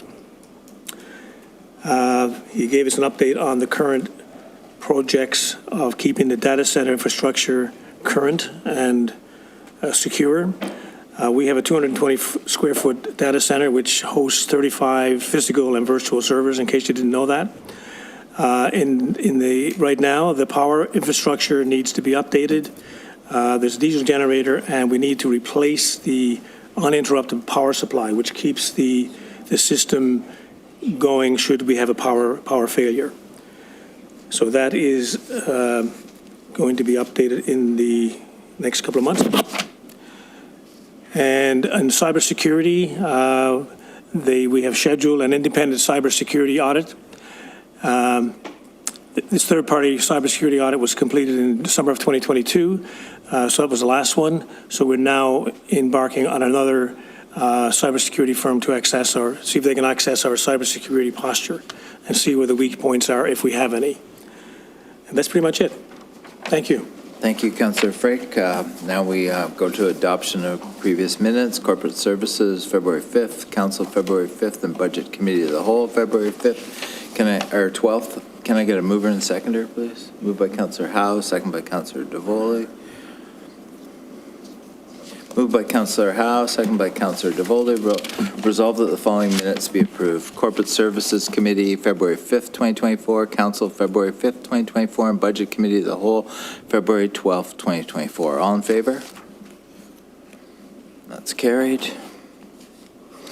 All right, we're going to take a 5-minute break now. We'll come back at 9:25. Thank you.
Welcome back, everyone. We'll pick up the meeting again. We're going to just have a little change in the agenda, and we're going to welcome Regional Councillor Seaborn for her update. Welcome, Councillor Seaborn. Thank you, Mayor Jordan. I was given some homework, again, last time I was here. And so the first part of your report that you've got, it just answers the homework. It did pertain a bit to the cameras that are out there. I have got to admit, I haven't had a single call from people that have been concerned about the lights, so I think it's working. It sounds to me like people are really being quite careful when it comes to obeying the speed limits around schools, which is rightful, and be careful of the red light cameras. That's set up at Christie and the South Service Road. Just to reiterate, the only time you're going to get a ticket on that one is if the light is red and you go straight through. If it's a red light and you're making a right turn, please try and stop fully before you make the right-hand turn. You shouldn't get a ticket for that. Christie and South Service. Yeah. Not meaning Christie. Christie and South Service. Okay, yeah, that's where it is. There are a couple of new things, though, that I want to bring up. I have heard an awful lot of people are quite upset with the condition of our roads right now. And certainly it is an act of Mother Nature. This has been the weirdest winter I've seen in a long time. We've had thaw and then freeze and thaw and freeze, and it's just lifting the pavement and causing a heck of a mess. We have talked to the QEW people with MTO, and you'll notice that the people that normally clear our snow are out there fixing it now with patches for the potholes. The trip from here to Thorold is not pleasant for anybody that makes that trip regularly, although it is getting better. The second request that we've been getting as far as traffic is pertaining to the high school. So we're still getting a lot of complaints about people that are dropping their kids off on the sides of the roads, and the kids are just running across the street. That's not posted as a 40 area, so please, please, please be careful about kids running back and forth. One of the things that we have asked the region to do is check the light at the PV Mart and Cabernet. That particular light, if they change it so that it doesn't turn red as often, especially between 2:10 and 2:25, clears a whole pile of traffic. That's, of course, when the kids are getting out of school, and so are half of the programs at the Y getting out at the same time. So that should clear up that. The last update I wanted to give you was about Regional Road 81 from Casablanca right through to Oaks Road. It is, without a doubt, the worst piece of road we've got in Grimsby right now. And I was tasked with the request to go out and drive it and see what it was like. And I can report that it is probably the worst piece of road here in Grimsby right now. The unfortunate part is that was the one piece of capital that was taken off the current budget, and it was going to be delayed. So I had the Director of Transportation and a few of his crew members go out and take a look at it. And based on their impression of the road, starting in spring, they're going to be working on the shoulders and getting them in better shape. They're not going to be as slick as what you'd like, but they're a whole lot better than they are. They're also going to be doing the major messes as far as potholes and just other divots within the road. They are going to move that project up. It will now be put on the 2025 budget, so it's going to be moved up 2 years. And so for that, thank you for complaining, because it looks like we're going to get the project done a little bit sooner than what we thought. And that's it. That's my report. Thank you, Councillor Seaborn. Any questions from council? Councillor Vardy. I'd just like to thank Councillor Seaborn for her intervention on Highway 81, because it's terrible. Thank you. Thank you very much. Thank you, Ms. Shaw. All Have right, a good thanks. evening. Good night. Up next, we have Culture Advisory Committee for February 8th, 2024. Can I get a mover and seconder for the endorsement package? Councillor Frake, Councillor Bradsey. Moved by Councillor Frake, second by Councillor Bradsey. Resolved that the council endorsement package for the Cultural Advisory Committee dated February 8th, 2024 be approved. All in favor? That's carried.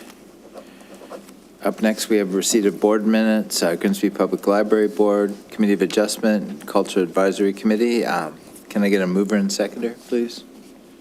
Councillor Howe, Councillor Sharwa. Moved by Councillor Howe, second by Councillor Sharwa. Resolved that the following board minutes be received.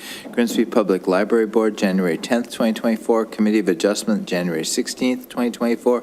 Culture Advisory Committee, February 8th, 2024. All in favor? That's carried.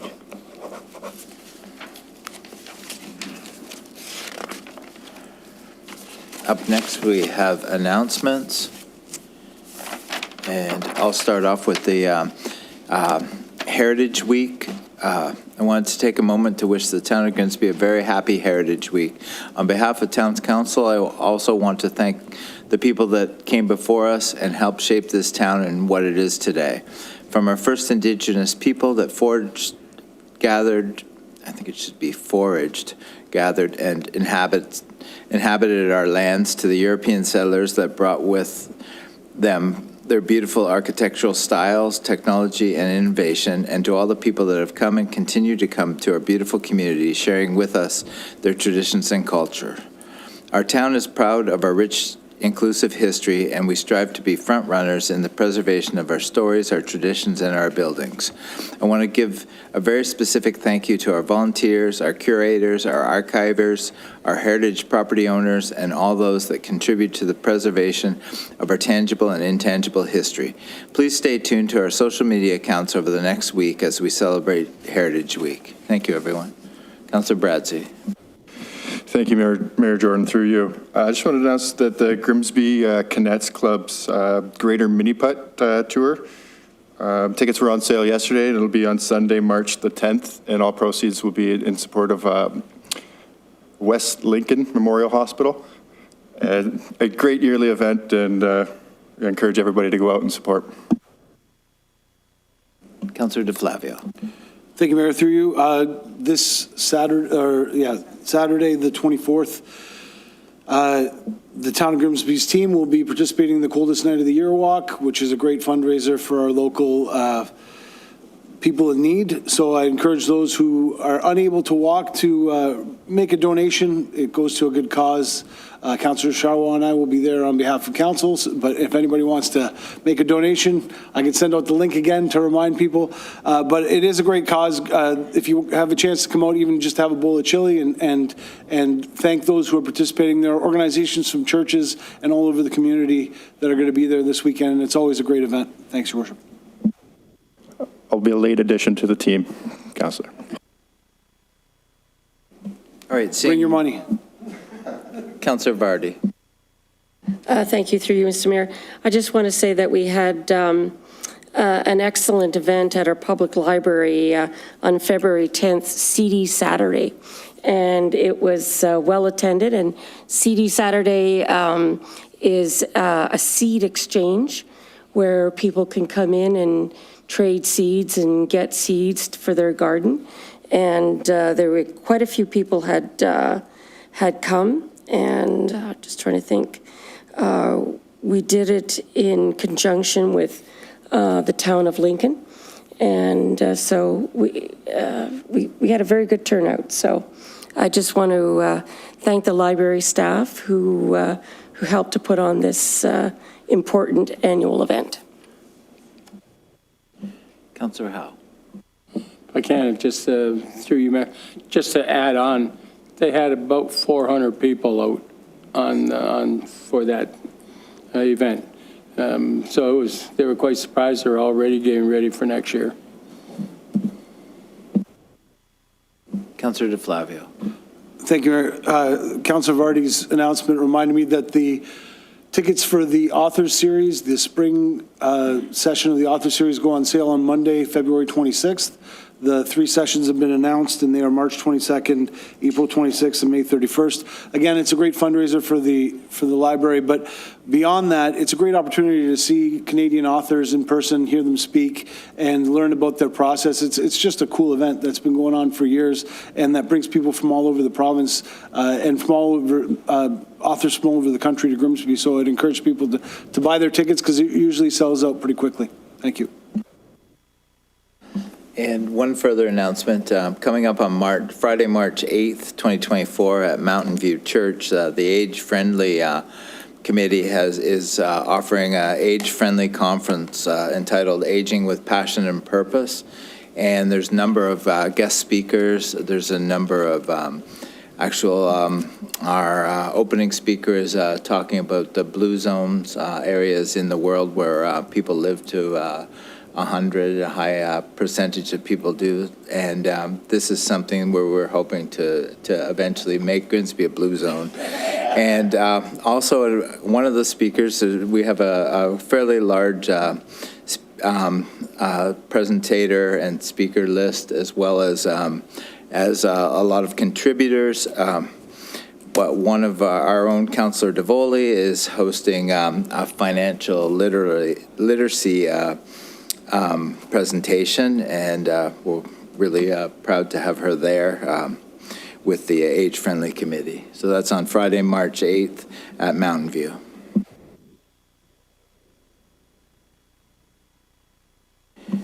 And seeing no further announcements, up next we have discussion report, Community Services and Public Works report. Can I get a mover and seconder to put it on the floor for discussion?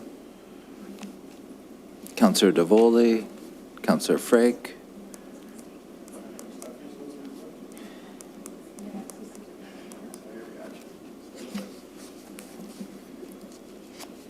Just for clarity, it's the finance report we already considered. Yeah.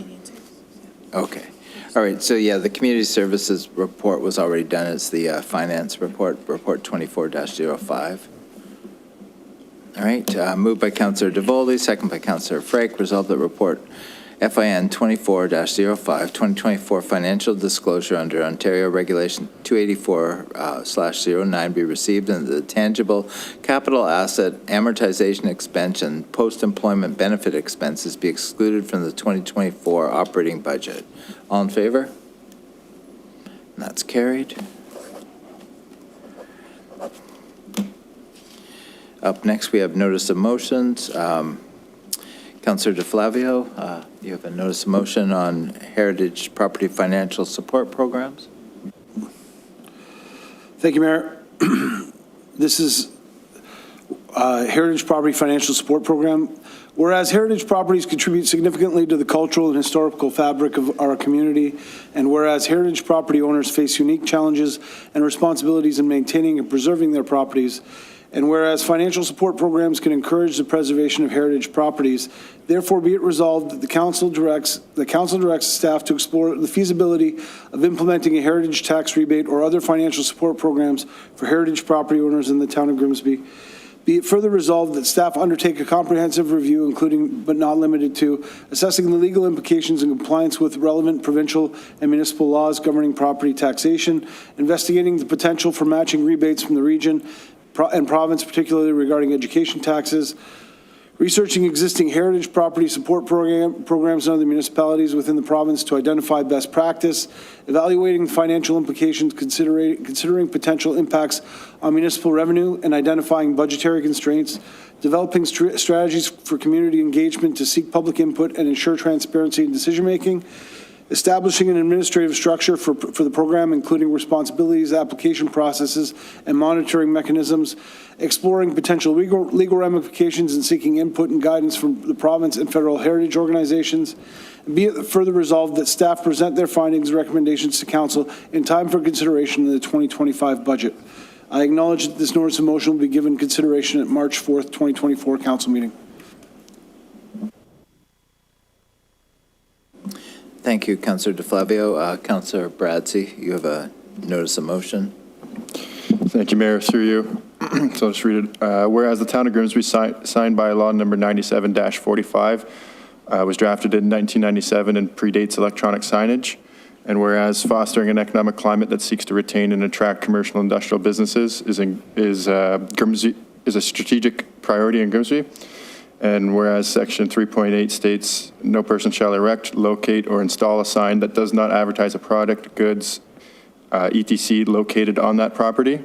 So no third-party signs, except as permitted for portable signs used by community service groups. which this bylaw does not take into account the flexibility of digital signs. Therefore, be it resolved that council directs staff to bring forth recommendations on amending the sign bylaw and/or implementing an electronics sign bylaw to council. And I wanted to ask to suspend procedure in order to hear back from staff at the March 4th council meeting. All right, we have you as the mover. We need a seconder. Councillor Frake seconding it.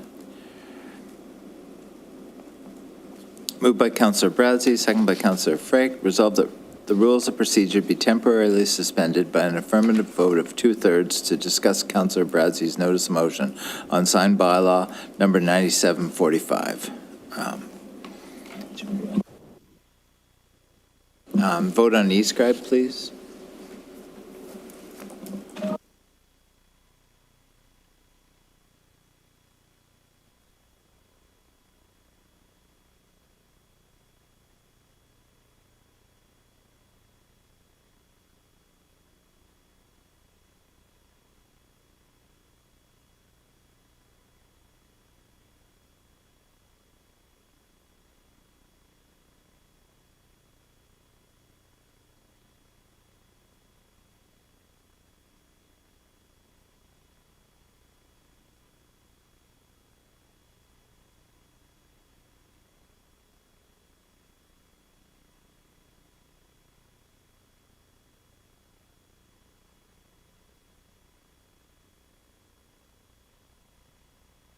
All right, that was carried. So, Councillor Bradzi, you'd like to open up the discussion? Yeah, so the goal was to have the discussion next week, but I just want to say this kind of arose from a situation with the two electronic signs that are on the QEW highway. But I think the reason for suspending procedure was that I think the solution for this is twofold, and that one I think is a longer term approach where we need to implement a electronic signage bylaw, but I think there's I'd like to hear some feedback from staff on some suggestions that in the interim with the two signs that we have that are currently already here, if we could find some ways to speed up our reaction time to a couple incidents there. And happy to discuss tonight if we want to, but if we would like more time and wait till next meeting, it's completely okay too. Councillor DeFlavio. Thank you, Mayor, through you. Further to Councillor Baradzi's comments, the 1997 bylaw, it was, if you know the context of it, I think it was designed to prevent things like billboards going on properties, it didn't foresee the kinds of flexible signage and digital signage that we see along the highway today. There are rules that with the MTO and other provincial rules that would restrict, the length of the time that something could be up there and things like that. So of course we'd have to consider provincial rules and laws, but I'm hoping staff can get back to us on that and we can make this happen quickly, because it's having reached out to the owners of those signs, they will be very happy to promote Town of Grimsby events on those signs as well, which right now they can't do either. So if we're having a happening at the 40, that's something we could advertise along the highway to get people off the highway, things like that. It could be a win-win. So let's see what we can do to make this work for the town, I think is the goal. So. Yeah. Victoria, do you have a comment on timelines? Yeah, sure. So I think looking at this notice of motion, that it's twofold. One would be to address the issue of the businesses, and I think we can do that ideally by the March 18th meeting. Our reports are due next Monday for council on March 4th. So if we're willing to give us a little more time, we can work with the businesses, talk to MTO, and come forward with some options for those two businesses. And then I think a more robust program is required to update that bylaw. We have to look at things like how many signs would be allowed, the brightness of signs, revenue costs and sharings, distractions to drivers. There's a lot to look into if we do change that bylaw, which absolutely needs to be updated, but I want to make sure that we consider all elements of community engagement and the provincial legislation. So I think if we could get back to council with some options on the with businesses that are having some issues, and then push the bigger modernization project of that bylaw down the road a little bit, just to give staff enough time to do all of those elements. That would be our preference. Councillor Brazzi. Yeah, I think that works. So I just kind of want to put into perspective, like we have, Leona, who are very valuable in this town. They put up the sign for, I think it was roughly $300,000. If there's things we can do to foster an economic climate that they can receive their paybacks, I mean, I can't see why in the interim time that there can be some legal non-conforming where they could advertise for third parties is what the ask is. So for instance, if like Good Life, which would be around the corner of said sign, wanted to run an ad under the current bylaw, they couldn't advertise on that sign because it's not on the property of 270 Hunter Road. And they're currently had an issue with bylaw, and I think this also offers an opportunity to kind of pilot the types of ads we want to see on these screens, because we have 2 that exist now, and I can assure you that more will probably be coming in the near future. So I think long-term electronics sign bylaws is something we really need to consider. But in the interim, I think we can act now and work together with Leona and Sunrise Spas. So thank you, staff. Councillor Sharwa. Through Mayor Jordan, thank you. I don't have any issues with this. I would just, with staff, when you're coming back with this, if you can maybe, I'm just thinking about, this going wrong, and like, we don't want to turn this into Niagara Falls, right? Where people are buying these signs and then it's a sales side hustle. So yeah, so just if we can keep that in mind, it'd be great, thanks.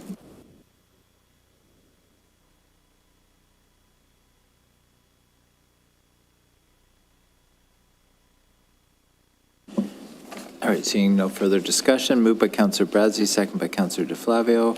Whereas the Town of Grimsby sign bylaw number 97-45 was drafted in 1997 and predates electronic signage, and whereas fostering an economic climate that seeks to retain and attract commercial and industrial businesses in Grimsby is a council's strategic priority, and whereas Section 3.8 states no person shall erect, locate, or install a sign that does not advertise a product, goods, etc., located on that property, example, no third-party signs, except as permitted for portable signs used by community service groups, which does not take into account the flexibility of digital signs. Therefore, be it resolved that council directs town staff to review the current sign bylaw and bring recommendations to council on an electronic sign bylaw.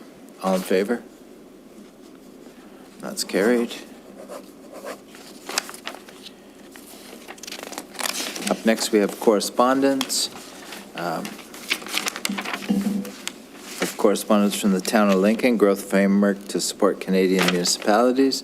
Town of Lincoln support Bill C-310 and amendments to subsections 118062, 118072 of the Income Tax Act, tax credit for volunteer firefighters, and the Town of Lincoln requesting funding to ensure compliance with accessibility for Ontarians with disability. Can I get a mover and seconder, or did you want to comment, Councillor Korstanji? Yeah. All right, Councillor Sharwa. Through Mayor Jordan, thank you. I know that you wanted to lift, I wanted to lift 16.1 Town of Lincoln Growth Framework to Support Canadian Municipalities for endorsement.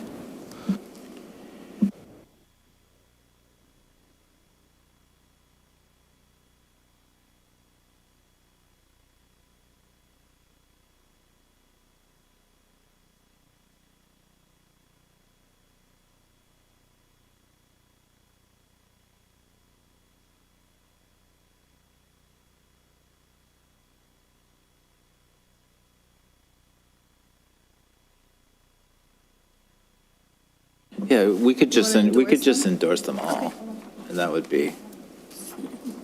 Sure. Councillor DeVoldy, you'd like to speak to one of them? All right. Yeah. Thank you, Mayor Jordan. I just wanted to speak about 16.2 and the correspondence from the town of Lincoln. And I realize here in our agenda, it says the tax credit for volunteer firefighters.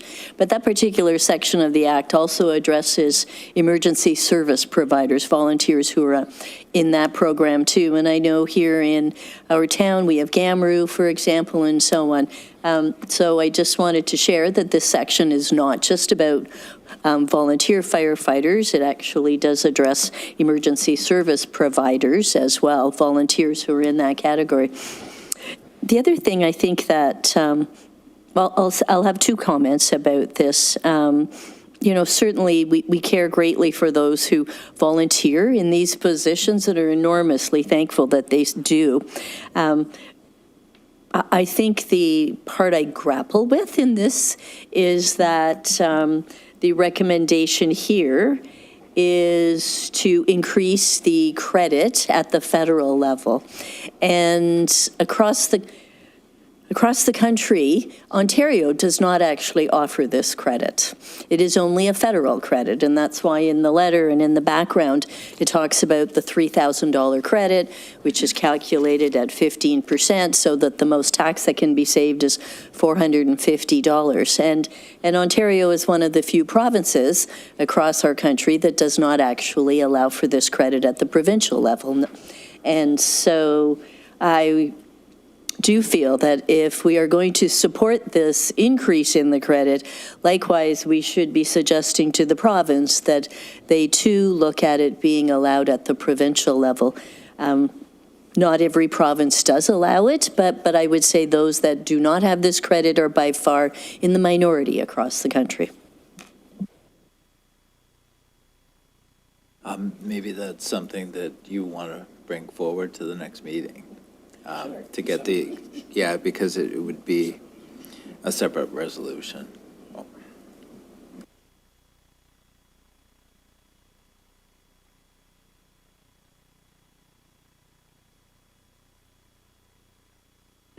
All right, seeing no further discussion, moved by Councillor Korstanji, second by Councillor Charwa. Resolved that Council endorses the Town of Lincoln's resolutions regarding growth framework to support Canadian municipalities, support of Bill C-310 and amendments to subsections 118.062 and 118.072 of the Income Tax Act, tax credit for volunteer firefighters, requesting funding to ensure compliance with accessibility for Ontarians with disabilities, AODA. All in favor? That's carried.